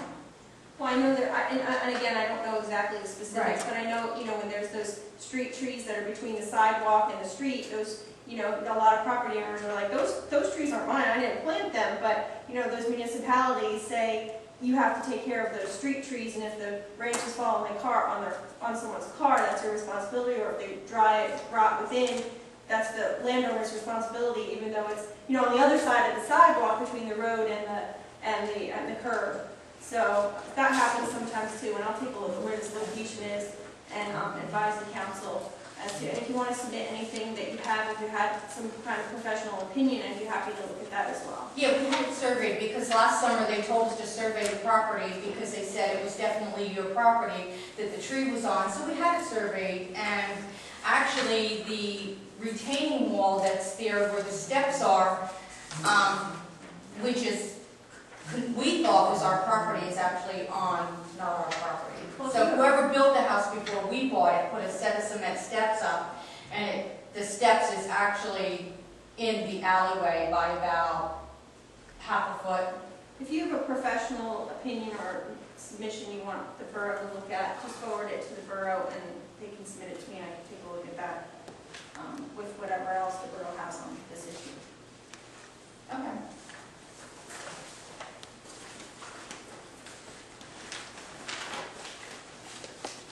Henry Nodoline, 27th Street, West Easton. I was looking in the Borough Code Book from Harrisburg, and it states that no council member will become borough manager, borough secretary, or borough treasurer. As it stands right now, Kelly, unless there's a miracle or you win somehow, you won't be in after December. That's going to force this town to be the real quagmire. We won't have a person to be replacing you. I know council had a motion to elect a borough manager. All of a sudden we can't find one, we can't look for one, we can't afford one. We got $1,500,000 in the bank. I think we should be able to afford somebody that you can break in before that. And if you don't do it, then we're in the quagmire. I asked somebody what you paid for the truck. Somebody said they don't know. I said, I have the right to know that. I think the council tonight should make another motion that we should get a borough manager in this borough. Kelly did a great job. The point of it is, come January, Kelly's not going to be here. And if she's not here, then who's going to take her place? Mr. Nixon made that motion. That's a big concern. We had Walt Moran, who was a military serviceman, worked at Max Printing, became our borough manager. We had Dick Foster, who was an accountant. He wound up being a borough manager. We had secretary in here that did both jobs. But listen, we need somebody, and you just can't keep putting it on. Every day it gets worse. All right? We ask things to be done, and I get stonewalled. I don't ask no more. I got 3 minutes and plenty of not being told to sit down. I just sat here and saw a lady talk to 10. I've been here for 67 years, Jerry. The reason I got involved, because they told me I had 3 minutes to talk, I had to sit down. My whole life, nobody ever told me to sit down in this council. And I was with a lot of old council members. And you know it, and I know it. Been around. None of them would ever told us to sit down for 3 minutes. But that's what's told to me. I was on the clock. And that to me is what I ran. But anyway, I'm telling these council members, if you don't do something, come January, it's going to be a quagmire, and nobody's going to fill the spot. Because you ain't got nobody breaking nobody in. Now unless someone's give me an answer. Hire Kelly. Well, I was gonna say this here till new business. All right, May the 11th, a statement was made that Dan Thatcher would be fired if he talked to Henry Nodoline. All right, and I have a signed statement from Dan Thatcher here. Had no such, it's a false statement that he ever said, Hank said. It wasn't true. Hank asked him how comes the borough didn't buy his truck. Well, why would we buy a used truck? More lies. That's for the solicitor. What are you talking about? Okay, any, James Thatcher.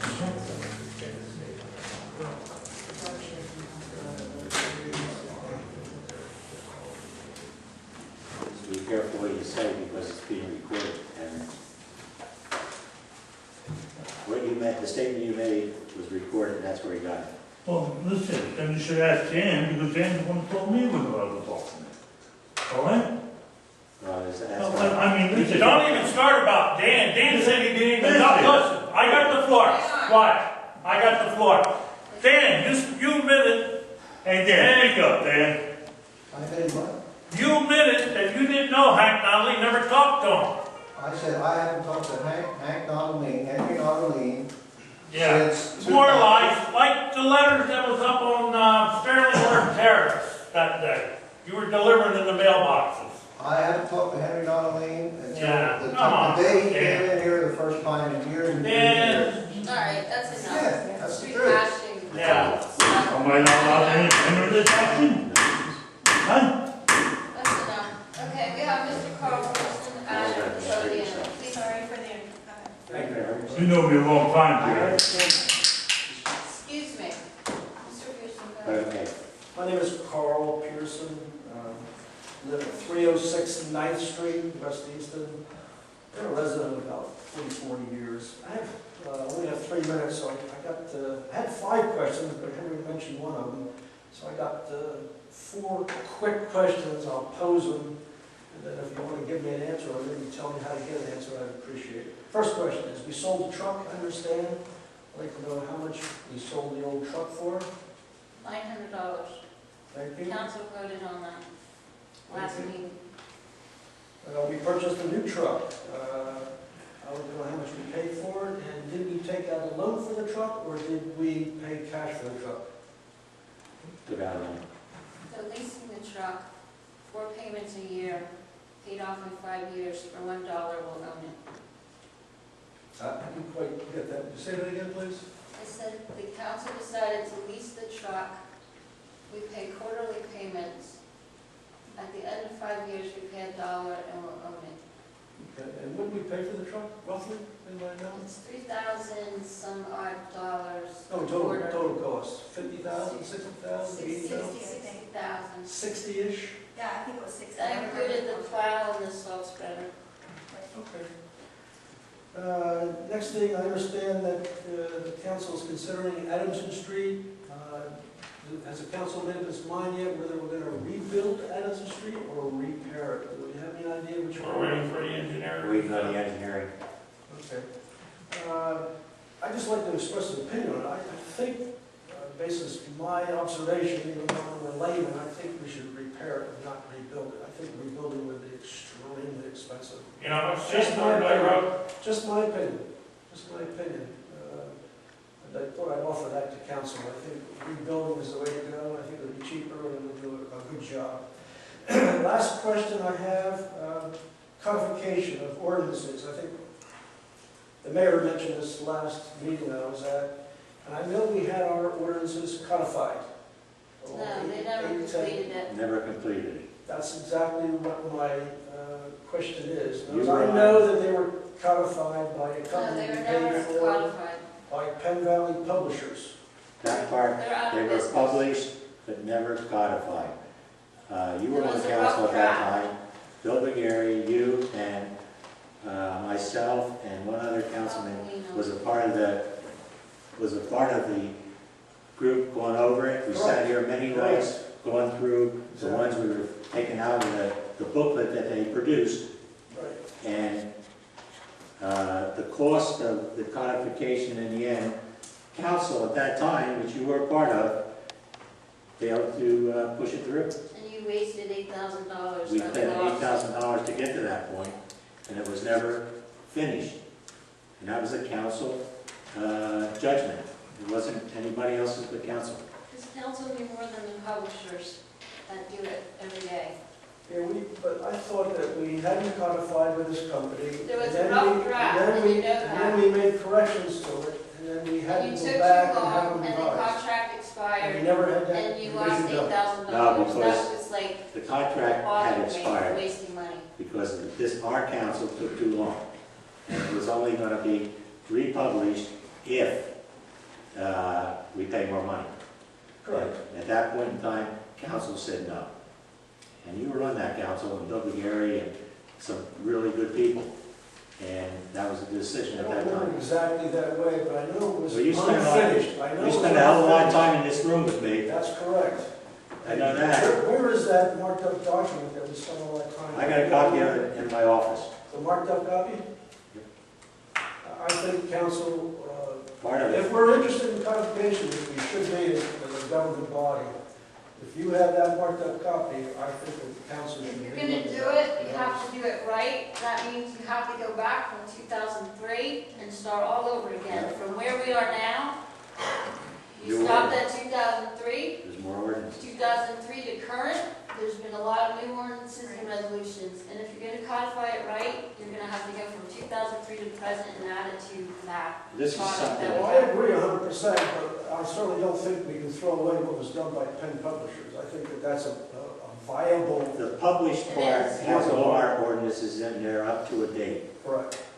After that, that's why we'd have to revisit it again. It's 2003. I think we should not lose sight of it. I mean, you mentioned it last meeting, that's what Exactly. triggered the I've memo. been mentioning it since that time, every council since that time. I'm a mayor, but I've always been a strong mayor, whether I'm designated or not, because I've always had the confidence of the councils to follow what the hell I would say. And I was always here to make sure the taxpayers got the best for the buck. And if you want me to, I'll explain again to you how we got into that situation that was given half-truths in the campaign. If you want me to go over it again. You only gave one side of the story, and Mr. Matt back there, if he published it, I don't look at his his thing, if he published what I said and not all the other garbage, and by the way, I do eat eggs, and that's the only time I have egg on my face. So, yeah, make a frown, I know what it is. I said that somebody said something that left egg on your face Mayor doesn't control Because- what council people say. because you said this was non-political, this council meeting. Exactly. And you asked Tom not to make it, and I agree with you. And Tom Nodoline then, at the end of the meeting, said he wanted people to vote for Vernon Moore and they should support him. And you didn't say a word. You know So what? he put egg on your face. No, nobody ever puts egg on my face because I've been here a long time. and I- Council members stand by what they say. The mayor cannot control what the council members say, think, or do. Well, then he shouldn't reprimand Henry Nodoline for telling people they need to go out and vote and telling Henry that this isn't a political forum. You were running here at a meeting. So it's So all if right you're for gonna, you, so but Mr. it's Mayor, not if you're gonna all bring right my for name me. into It's it, on your kid. I will tell you exactly what was said and why I said it. I know. I didn't mean to imply that you put egg on your face. Tom Nodoline put egg on your face because he made what you said to Henry irrelevant. Representing our borough, these people are pathetic. Is there any more public comment tonight from everybody on the floor? Because I gotta get up at 3 o'clock for work. Have a good night. I wasn't even gonna show up today except for the county thing, and I mean, I don't have time for this. Hey, Ron, you're right. You're right. I said demeanor at the last meeting, I said demeanor at other meetings. We got, here's the thing. The big argument that was on in this room is pathetic. Let me speak to you. You asked a question. Yeah, my MO for 50 years has always been the borough. Okay? It ticks me off when we have this bullshit going on in the council meeting. Excuse me for my French. We don't get any business down for how many years because we had a predator looking at us every council meeting and had to be escorted out of this building by the police. We wasted more time going into executive sessions because a person was harassing the borough, suing the borough, costing the borough over $20-some thousand. That $1 million of taxes never came out of these guys' mouths because they're all brothers. The ones that ran together this time. They were all celebrating the fact, and they didn't tell the truth. They didn't tell the truth about the whole budget situation and how we got there. And Dan, you were on council, and it was a new council, and I just was thinking about that. You had an opportunity to review the budget at that time, when that budget was issued in 2014. Nothing was I did said. bring it up. I said, where's the rollover money from one year to another? You sat there and didn't say anything. So you're saying you're sticking up for the tax. No, I did say something. I said that money's, until March, we had no control of it because we didn't know who our police department was going to be. No, not from 2013 to 14. I'm talking about 14 to 15. 14 to 15, I'm not talking about that yet. I'm I talking wasn't on council in 2013, so don't bring me up in this. 2014 you were. That's right, and I talked about And, 2014. A new council coming in, a new council, listen now, a new council coming in has the right to reorganize the budget. You can't get anything out of the office. I didn't have an audit in front of me. I can't get an audit. I asked for ordinances. I can't get ordinances. But Come on. You got on it, you but- tell everybody how to get one. But, how comes everybody else had a copy? What, because I wasn't on council, that's why I didn't See, get mine. what I'm trying to point out here is that it's a two-way street. And if you had an opportunity at that time to relook at the budget, we wouldn't be facing that, and you wouldn't have been selling it at the polls. I didn't That's sell what I'm anything saying. at the polls. That, all the information was not the correct information, and everybody bought it. Well, the correct information tonight, Right tonight, there was a statement made, $1.5 million. Where the hell did that come from? And where'd you get the code book from? $1.5 million. Code book. I can't hear you. Where'd you get the Of course code it book? is. where did you get the code book? Code book. Oh, on the internet. Oh, okay. I got it off the internet. It's one of the things. That's why And I read the whole thing there, Good. you know, you know. So this is what I'm saying. You're right, you've made a statement, and I said it at the last meeting and the meeting before. Demeanor is not what we should be arguing here. We should be arguing West Easton problems and not wasting almost 3 years of this. 3 years, quite frankly, with executive sessions and executive sessions so we couldn't talk to. I got sued by that person, and the judge threw it out. David. Threw it out completely. Jerry, if we had some transparency, don't you think that would, like your budget you were talking about, if there was some transparency It was and advertised. everything, it's like an internet, like a spread page, like a page on the internet where It was people can advertised read, for 2 you wouldn't weeks. have a figure point because It every, was down here on the counter for anyone to come in and look at it. most of the people were sending. The treasurer's report wasn't on the counter, nobody knew what was in the accounts. All right, well, that's the The point. transparency was not always finger point because it's black and white. There's the point was to make that when a new council comes in, they have the right to redo the budget if they can't see it was right. Now, at that point in time, that's the law. Next, when these people get into the next council meeting, number one, their charge is going to be our budget that we're going to put out in this year, starting in September. And we can make sure that anybody that's interested will get a copy, okay? And then and everybody on that new group is going to get a copy because they're going to have to decide what they want to do with it, whether they're going to accept it or not.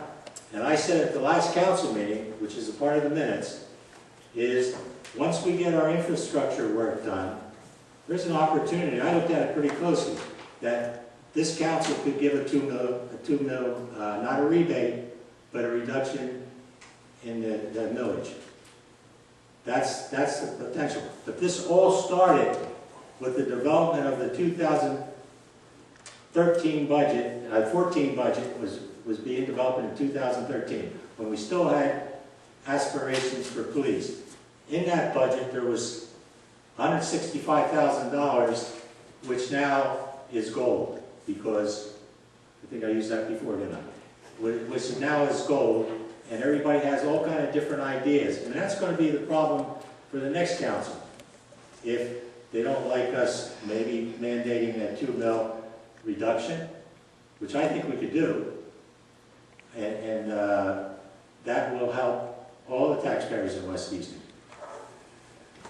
But this all started in 14, and we still had aspirations to have a police force. We got shot down by Easton, but we had a budget money in that budget year, 2013 for 2014. Then we investigated, while people are here, I want people to know what the real story is. We investigated our own police force, and there was no way in hell we could afford it or operate one in West Easton. The last number after talking to the chief out in Palmer, Perkansky and Wilson Borough, they said you're lucky to get away with $500,000. And that's when I jumped it. I jumped it. Because I'm in charge of public safety, I was trying to develop it for council. So I went to Wilson Borough. And Wilson Borough, firstly I went to Mayor Caruso and Chief Perkansky. They loved it. They wanted to do it. It went to council, and there's a couple people on council who still have hard feelings for West Easton. And they voted it down. Mayor Caruso was very upset about it, because he thought it was a good thing, a win-win for both communities. So I just wanted to let you know that only half the story was told at election time. And I told the other half at the last council meeting, but quite frankly, it didn't get out to the public because we have no means of publishing it except for our local television station here. But and the information that gets on there sometimes, I don't know, because I don't follow it. I got told by a third party that something about egg on my face, and I never in my life had egg on my face at all the time I've been here. I've always tried to answer everybody's good, bad, or indifferent. I went to their houses even if they were mad at me for something, and I would go there and talk to them, to the problem was over. We had some great councilmen in this community, and when we had the great councilmen, we accomplished. With all the infighting and the bull crap that goes on, it's no good for the community. It's absolutely terrible for the community. And it makes me sick because I was born here too, 76 years ago. I was actually born here in 201 5th Street in the front room bedroom. So if you want to know where I was born, that's where I was born. And every day since Mayor Goodyear, who was mayor when I first came on council, took me under his wing and gave me a big project of street lighting, which I accomplished in 2.5 years. We got all the street lighting we have now. There was only a street light on one or two corners. In those days, no mid-level streets or anything like that. So all this, I got good tutoring growing up through council. There were some great council people. Sandy DePaul, Gary, Dave D. Wall, a lot of others I could mention. But they were cornerstones for this town. And I have to say, you know, yeah, that's right. Henry brought this up, and I'm answering Henry about Kelly.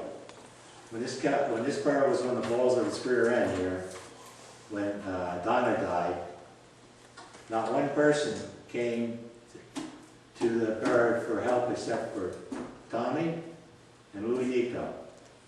Both of them had no knowledge of how to run a borough. Kelly restored the borough to a functional situation for a number of years. And she did one heck of a job doing that. And a lot of people around the situation in other boroughs have told me that too. In fact, the latest was Sal Panto. When he found out that she wasn't reelected, he said that was a shame because she's one of the hardest working gals I ever saw. Quote. If you don't believe me, ask him. So, I just have to say that I'm not in favor of this argument going on every damn meeting. It makes me sick. And as mayor, I detest it. You don't get any business done when you do these kind of things. Is this my time anyway? Go for it. Okay. I talked with Mayor Sal Panto in the last couple of days about Adamson Street.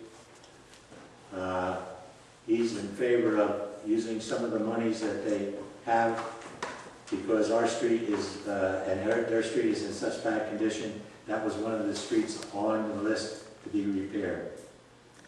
So, I don't know, Kelly, did you hear from his underling at all? He's interested, he wants to meet when our engineers come back with the info. Okay. So I met with him, and we had a good conversation, and that's how the conversation came up about our president. And then I was invited to Lisa Boscola's. I felt really good about what some of the comments of the people I've been talking to. I went to Lisa Boscola's opening of her office and reminisced a little with her, talking about our 100th anniversary and how she was in our parade.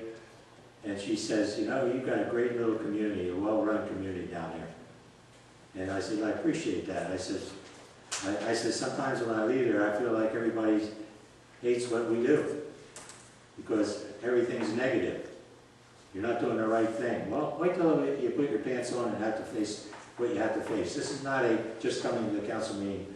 It's an everyday situation in my case and for the president and any other person that's on council that cares about what happens month to month, not one meeting a month. I put my time in. Lisa I talked to her about opportunities, and she said she would send me some information that may help us with grants. After the Memorial Day, we resurrected the Memorial Day this year, and we resurrected it because of no fault of ours that it was stopped. although that was said in a different way, and we didn't stop the process. It was stopped by the people that were organizing it, and 2 weeks before it was supposed to happen, and it was called off. In the meantime, we had a council committee, Tommy and Kelly, myself, and we went back and tried to rebuild it. We got almost everybody that we needed to get except the Wilson Band. The Wilson Band is now obligated to the Williams Township situation, and we'll probably never get them back.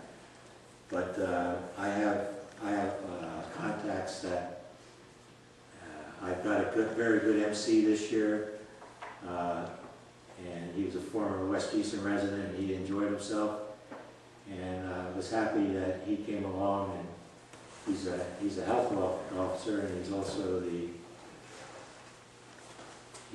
was a former soldier, which I didn't know until I told the crowd that day, and he had a nice turnout for short notice to be working on. And Bob Freeman, after the Memorial Day service, I had met with him, and we had a nice 10-minute talk, and he still has a problem, but he says there is opportunities for us, and he said he'll make sure that the council gets a copy of what he feels that we could have an opportunity. I know he sends stuff in the regular mail, but he says there's other things they're working on.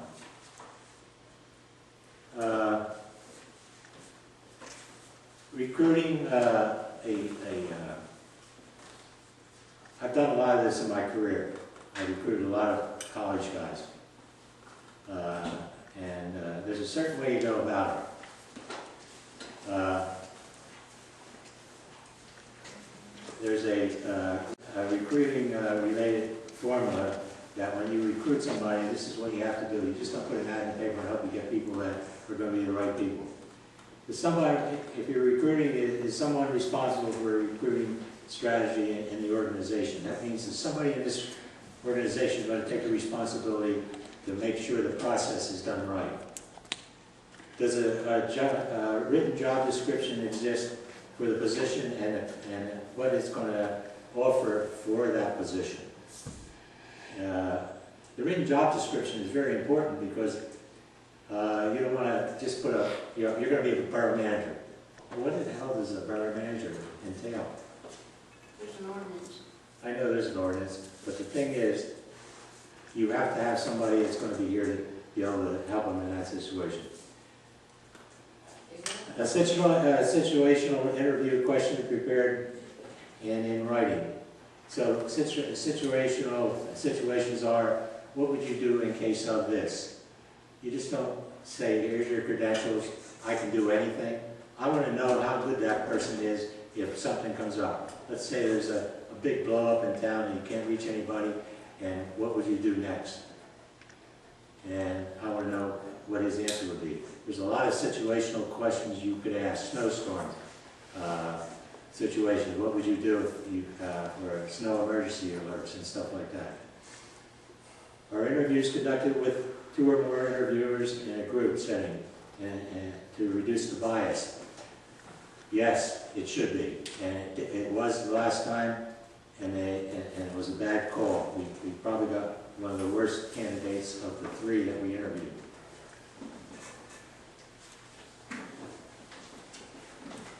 Our final candidates asked to participate in 1 or more pre-employment assignments, like have them come in and do some work in the office before they're employed and see how good they really are.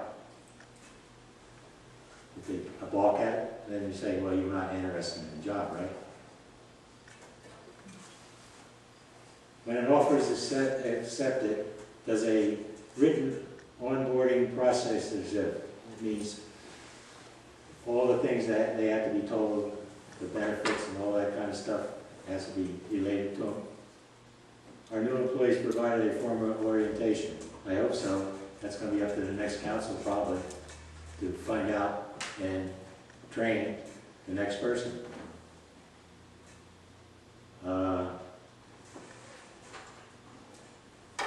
Our new employees assigned to coach or a mentor, assigned a coach. That means that four out of the 7 councilmen, one of those guys are going to have to be a mentor to this guy and tell him exactly what's going on, or a girl, could be a woman. Our new employees provided with a date and time frame for their first feedback review. And that's to let people know how you feel and how you're comfortable in your job. And if you're not, what can we do to help you get better at it? Is a new employee recognized in front of, is a new employee recognized in front of his or her peers? I hope so. So, it isn't a simple process. 3 councilmen made the decision on, what was his name? He was that bad that I can't even remember his name. And we go back to Dick Foster. Dick Foster was hired on the premise that he was a local resident. And that was shoved down our throats, big time. And I have paperwork on that, I looked it up. There was a person from Academy that wanted the job of a woman. And she was a assistant borough manager up there at that time. And she didn't even get a look. When it comes down to, we're gonna have to go to another municipality and outbid them for the manager. When it comes down to, we had one here, but we lost her. I'm sorry to say, She was a complete. party up on Ridge Street. Wilson Bird's laughing. I got 4, Tom. She was completely trained, Jill, in our office. Kelly trained her, ready to turn over the borough manager's job to her, and she couldn't take the pressure from the outside harassment. So she called me up crying, said she has to leave. She said, I can't. But lucky for her, Wilson Borough had an opening. They gave her a clerk's job up there. And lo and behold, the borough manager, I believe, passed away up there, and they gave her the borough manager's job, which was her qualification that she learned down here. We had her. While we were wasting time with that situation, that's what happens. Arguing about and having executive sessions. Get a little off my chest tonight. Wish everybody would have stayed here and heard me. I'm going to read you a letter that I answered, and I'm letting it all hang out tonight. Dear Mayor and Council, I lived in West Easton my entire life, 67 plus years. What was once a wonderful borough to grow up in and be a part of has drastically changed. This was forced on me into this decision to move. Houses on Ridge Street are deteriorating rapidly to a point one such as mine has lost its value. The borough takes little measure in addressing the situation, especially at 813 Ridge. 15 plus years ago, the council did basically little to support me. And that was when we had whether a pig was a domestic animal or a pig was not a domestic animal. And the judge ruled that a pig wasn't. Okay? Since that time, my neighbor and I have made amends, but I ask you, how did it make out for you? Well, I'm making out fine. I don't have any problems. I'm just trying to do the job that was given me. I am a third generation of the community and have many fond memories. However, I feel sad to not be able to remain in my grandparents and parents as I did. And that was signed by Linda Hutney. Now I'm going to read my response. I'm sorry you have chosen to move out of West Easton. You are correct that the character of the community is changing. But neither I nor our council has any control over the individuals who purchase homes on Ridge Street or elsewhere in the borough. Some of these newer Ridge Street residents, as referenced in your letter, moved here from New Jersey, and they have different attitudes and values than we do. The days of our close-knit borough exemplifies by the Hutniks, the Bogutskis, the Terleskis, the Bodomskis, the Horns, and many other responsible families seem to be coming to an end. I regret that the change as much as you do. The families did not have to be told by the government to keep up their homes. They took pride in their properties. They set examples for others in their neighborhood. The borough enforces its zoning laws, but there are limits to our power to regulate the lawsuits against me.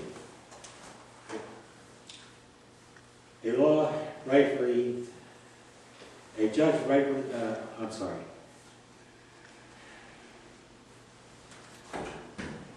The families that did have to be told by the government to keep up their homes, they took pride in their property and set an example for others in the neighborhood. The borough enforces zoning laws, but there are limits to their power to regulate what someone does with their private property. And we can't. We can go to a limit and that's it. It would be another country if we had to go further than that. As for the problem you had with one of your neighbors, I simplify with you. West Easton government has been forced to spend thousands of dollars in litigation filed by the particular individual. In fact, that person had the audacity to file a frivolous lawsuit against me. A judge rightfully threw the lawsuit out of court. I love West Easton for more than anyone. I was born here 76 years ago at 201 5th Street. Although I sympathize with some of your sentiments, I will not apologize for any actions of this council. I have worked hard for 50 years as a councilman and mayor, and as a mayor to serve you and every other resident to the best of my ability. I wish you well. Like I said before, I answer everything. I go see people on everything, and this is what I expect from the council. But I can't dictate to the council. That's my makeup. That's been my makeup. And anybody that knows me over the years know what I stand for. And I'm really, I told council twice now in the past 3 months that my expectation to finish my term is probably not going to happen. I got 2 years left, and I'm 76 years old. I got my health, and I want to enjoy my family and the rest of my life, whatever's left of it. So, just letting everybody know that that's where I stand, and that's where I probably will be shortly. One thing that made me happy is this headline: Mill pleads guilty, gets life sentence. That individual up in Ross Township cost every township and borough and city extra security in their council chambers because of these threats that he made, and killed people and injured 3 others when he went in there and shot all those people in Ross Township. So finally, I was waiting for this for a long time. There was a connection here too, but I won't get into that. But that connection, that's all I was going to say. That's it for me. I just have one resolution that I wanted to bring before council, and it's, I believe it was October of 2013, council enacted a local services tax to impose on employees within the municipality, which hasn't been that many. It's slowly increasing, I think also with the some of the applications that are going through zoning, some of the more businesses that are coming into the area and are developing down in the high density or high industrial. Can't speak. I'm sorry for the late hour.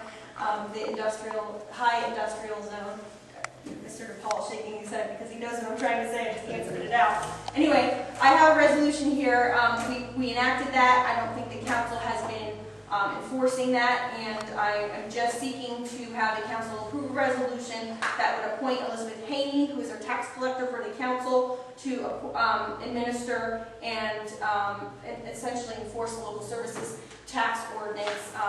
According to the state, you also have to be qualified to do that, and she's already a tax collector within the municipality, within the council, so she would have to be qualified or be grandfathered in.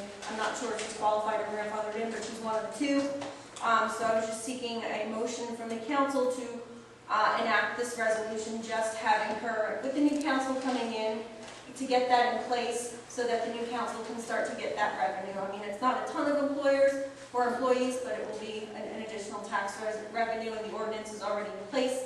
You just have to enact a resolution appointing her. I think there's, Christie, I think there's 75 at Johnson's down there in that area. That's what he quoted me. Right. You're talking about Plus mine. heavy industry, light industry. Yes. Anything. I was thinking Corner of store, my corner light store. stomach right now, but I was thinking of the. That's what it is. Yeah. I'll make a motion. I'll second that. What is it now? Motion by How much Mr. money? James, second by Mr. $52.50. Coffey. And discussion, all in favor? That's all I had. Can I ask something else, just off the record? That down the hubcap store, that yard sale that they're having down there on a daily basis, that's all over Facebook. I see he took everything in now, but I don't know. It's every day. They're posting that they're having this huge yard sale. Like today, they posted about all these gowns for $10. Is that permitted, that huge area back there that they're bringing different products in on a daily basis? That's only what, commercial, heavy? No, there's There's a, heavy industry. when he was approved, there was some Yeah, I don't stipulations. think, There's some stipulations there. We'd have to revisit that. I mean, have you driven past it and seen how big it is? Yeah, my building's down there. I saw it. I didn't go near it, but, yeah. He had his whole lot filled with stuff. Yeah, yeah. And there's a lot of traffic going in and out of that. We'll have to look into that because it's a business situation now. Definitely. I would think it's definitely, because it's posted all over Facebook. It's posted over as West Easton Yard Sale. Should ask if you could be included. It's West Easton, anybody Hey, should get you to can go pay down the- there themselves. Pay the I advertising. heard they do. I heard every day there's new people going down there, bringing stuff down. Bringing stuff down. Today it was wedding gowns with tags on for $10. Jesus. Yeah. Bridal gowns, formal dress wear. I went in there for a hubcap for my wife's car because she has a tendency to hit the curbs, but don't tell her I said that. Well, she don't watch it either. But, She's no different than me. I went in there for the hubcap, he's got over 400 bicycles in there. His father just keeps bringing them in. And I said, what are you doing with them all? He says, my father has a fetish for bicycles. No, they're selling them down there. Did you see, last week they had furniture up there. And it's not small pieces of furniture, Mayor. It's like complete bedroom sets, it's lamps, it's living room furniture. Some of it's still wrapped in brand new plastic. I'll go see him tomorrow. Me too. You better get there before they might not have some stuff out there. I mean, it was just a concern, because it's drawing in a lot of extra traffic. But I don't know what kind of business he does. Yeah, but that's not, that is in his profile. That's not in his profile. No, I know but you gotta give someone a chance to explain Yeah, themselves. oh, before you absolutely. I hand have no them. problem with that. What I'm saying, I know in his profile when we set that thing up down there. I understand that, but you still need to have There's just some cats communication and first. storage trailers, that's it. And internet sales. All right, let's move on. We're way off topic. Sorry, Kelly, it was just, if you're, That's he was okay. expressing concerns, Your it was business, just you something. could have said it. Huh? It's all right, it's done. Let's go to committee reports. Does anybody have any meetings? Is it fine? I'd like to invite the Finance Committee members to a meeting this month. I have 3 possible dates. June the 19th, June the 26th, or July 8th. I'd like to start working on the 2016 budget. Well, he's good for me. What's the other one? 16? June 19th, June 26th. Either one of those. I can't, the other one I can't.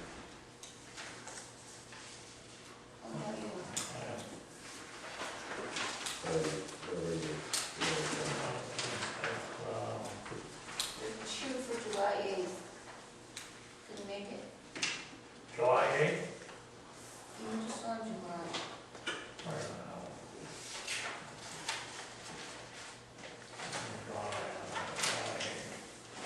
Anytime is good, anytime. We want a date where everybody's, the most people. Yeah, that's a Wednesday. We can make that. Yeah. What time? Afternoon, good for you, after work, 7 o'clock, 6 o'clock, Oh, no, it's like a little sooner than that. 5 p.m., 5. 5 p.m. 5, July 8th. Finance Committee. And I'll get our, I'll prepare everything for that.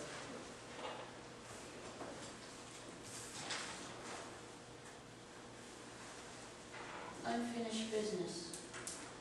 Does anybody have anything?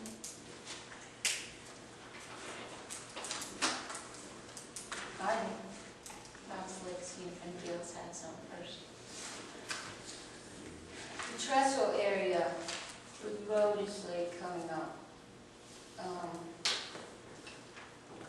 There's a lot of groundwater, we know. And there's a lot of runoff that came from Wilson down onto Iron Street. Mud was there, wheels, buckets, all kinds of big rainstorms was washing out a lot of dirt. Wilson would come home and come down with the front loader and throw the slop all back up onto the hill. I got PennDOT involved, and then you can drive past there, there's a nice little rock area where all the water's still down. There's like smaller rocks, and then bigger rocks, and then bigger rocks on top of that slows down the water flow. All of that mud and everything had run into our storm drains. Because of the MS4 permit, it sort of like ties into two things. We need to know what kind of, the way our storm drains look, how our outlets where the water goes into appear. Some of them are cracked, some of them are upheaving. The state is putting this on all municipalities, and they're not really concerned about how you're going to pay for it. But back to the road, if we have groundwater or broken storm drains or dirty storm drains that isn't allowing this water to drain down, it's going to continue to upheave the road and destroy it. In the wintertime, it'll freeze and push it up again, and then fall down when the thaw comes in the spring, and it will be a constant problem. The engineer has suggested to have the storm drains in that area of road televised. And when they televise it, it's sort of like an extra win for us because they have to clean them, which is something that's a benefit, because then when it does rain and all, everything comes downhill. We're at the bottom of the hill. It will run through those storm drains a lot better, easier. So before they make a plan on how to fix that trestle area and right ahead of it and behind it, and up towards Wilson, they're suggesting to have the storm drains televised, because if you're not fixing the whole problem, you're going to always have a problem if you don't know what's under there. So what I'm asking council is what your feeling is on that, and if you'd like to pursue it. I'll make a motion that we televise it. I'll second it.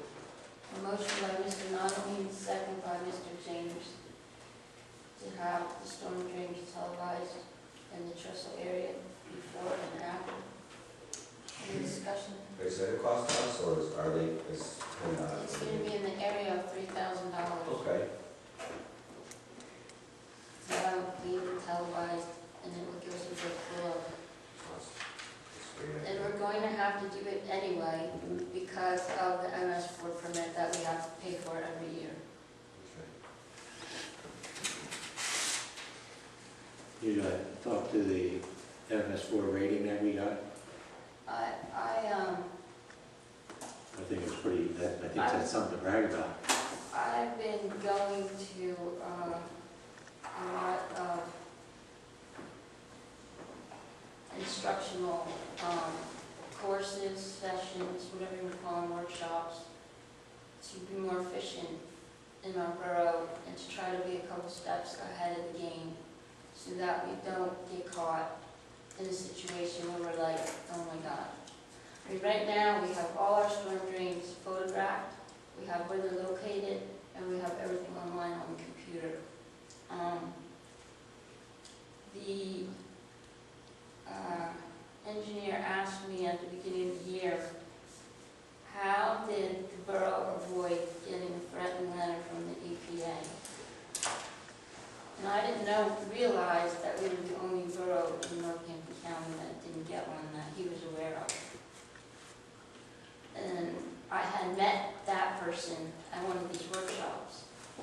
And I reached out to them, I had some phone conversations, talked about our plans and that we are limited as far as money. And we can't do everything all at one time, that we have to pursue it in a slow but steady basis to get things done. And the fact that we are aware of what our responsibility was meant a ton to him. Because it's not like we're just ignorant down here, we don't know what we're doing. And it's getting more strict and more stringent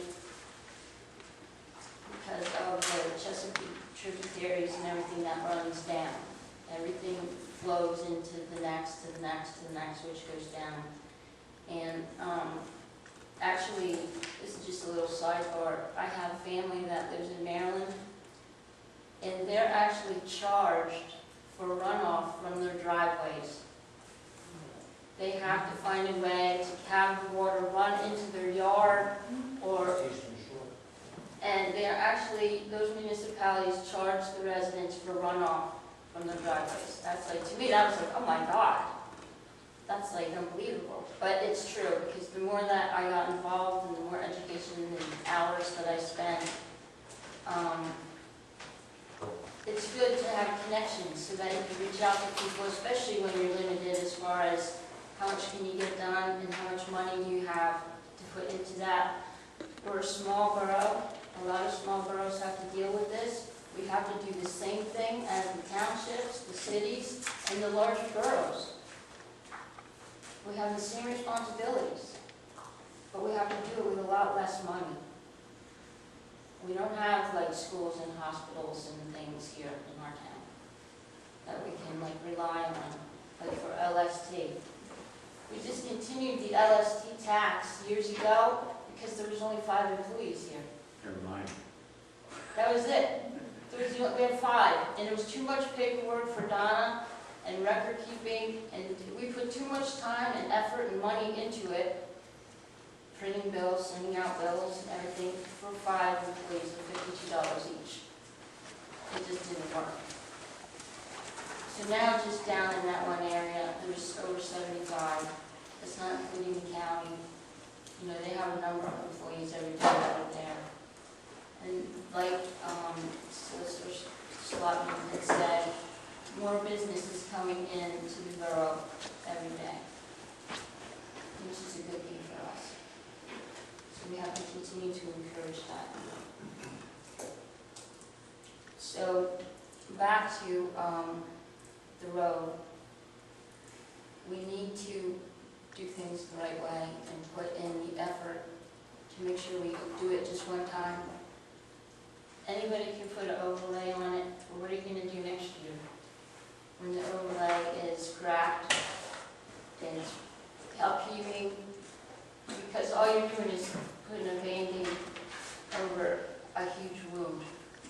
And we aren't doing it the right way. We're trying to do it the right way, and it takes time, but we didn't forget about it. Every single time anybody, that's why like I kind of get discouraged when people come to council meetings to complain. Like someone came in June or May or something, May I think it was, to complain about the salt truck, how it was performing during a snowstorm. Why did you wait that long? I can't address the salt truck in the summertime. I don't know what's going to happen in the wintertime. Every single time we get a phone call, I send somebody out. They have pictures. We have 1 million pictures on the computer here to identify the problem and give it to the right people, whether it be our solicitor, the engineers, the code people, the zoning people. I might send people to get pictures of it, because not everybody can be here during the daylight, but we can send it to them. Scan it, email it, however, we can keep it rolling with that. It's just not, you're just not speaking to deaf ears. But like I said, we're small. We don't have full-time people here. So it doesn't happen, but it's not being ignored. Just so you know. It just feels that way sometimes, because you really, How do you think I feel when I want the answer today? Do you know how I feel sometimes when they don't call me back? The code people don't get back to me? I mean, I'm as frustrated as I'm sure you do, you feel. I just want to know whose responsibility is, that's all I want to know, because if it's our responsibility, we'll have it cut down this weekend. You know, we'll definitely cut it I'll down. send the pictures, That problem's gonna be solved. I'll send the picture to them, Okay. and if it is your responsibility, you We'll cut cut it it down. I'll just let you know, if somebody has a huge tree on their property that's hanging over into your yard, you don't like it, and it's dropping crap into your yard, you can hack that branch off. You can cut it right off. I don't think you could. Yeah, you can. Yeah. You If can. it's a safety issue, you can take care of it. Well, then I'll have my son-in-law come down and do it this weekend, then I'll get rid of it. Yeah, You know- That's no problem, you can do that. That- You can already that's the like, property. if it's leaning onto your property, you can cut all that right off. We're just really concerned about falling on the house, and with our bedroom being up there, you know, if it would crash in the middle of the night, you know. And I would be Appreciate scared. it. Yeah, exactly. Okay. Yes. Any other unfinished business? You gonna vote? I think there's a Yes. motion pending. Oh, sorry. Yes. Vote, Yes. all in favor? Yes. Okay, that's good. Also, I'll just let everyone know, this is sort of new, but it's our existing park. Is it? There's a picture of, I don't know who's been to the park and when, but we had that one thing that's on a pole that it was like a big cone, and there was like holes that came out of it, and the ball would go in, and whichever hole it came out, it was like so many points for 1 point for this one, 2, 3, whatever. The kids would throw it up and it would fall out. Better than when you can't reach the basketball Yes, net. yeah. And this we had. Well, we had somebody climb the pole. Like I said, I take lots of pictures. And hung up there trying to get in it, and wrecked pulled it down and broke it. It's only hanging on there halfway. You know who it is? No, we don't have cameras on the park yet. So, in case somebody mentions it, we are aware that these things happen. I mean, we've already had juveniles set a fire and melt the sliding board. We have had, we had a bucket swing and a handicap swing there. They were standing on the handicap swing and cracked it, and it was a safety issue. To replace it, it's over $700. Poor kids don't have anywhere to go anymore. And, you know, it's not that we don't care, and it's not like we don't want to provide these things, but because of the age of the park, the warranty wore off. I looked into everything. Every which avenue, I could try to get it replaced.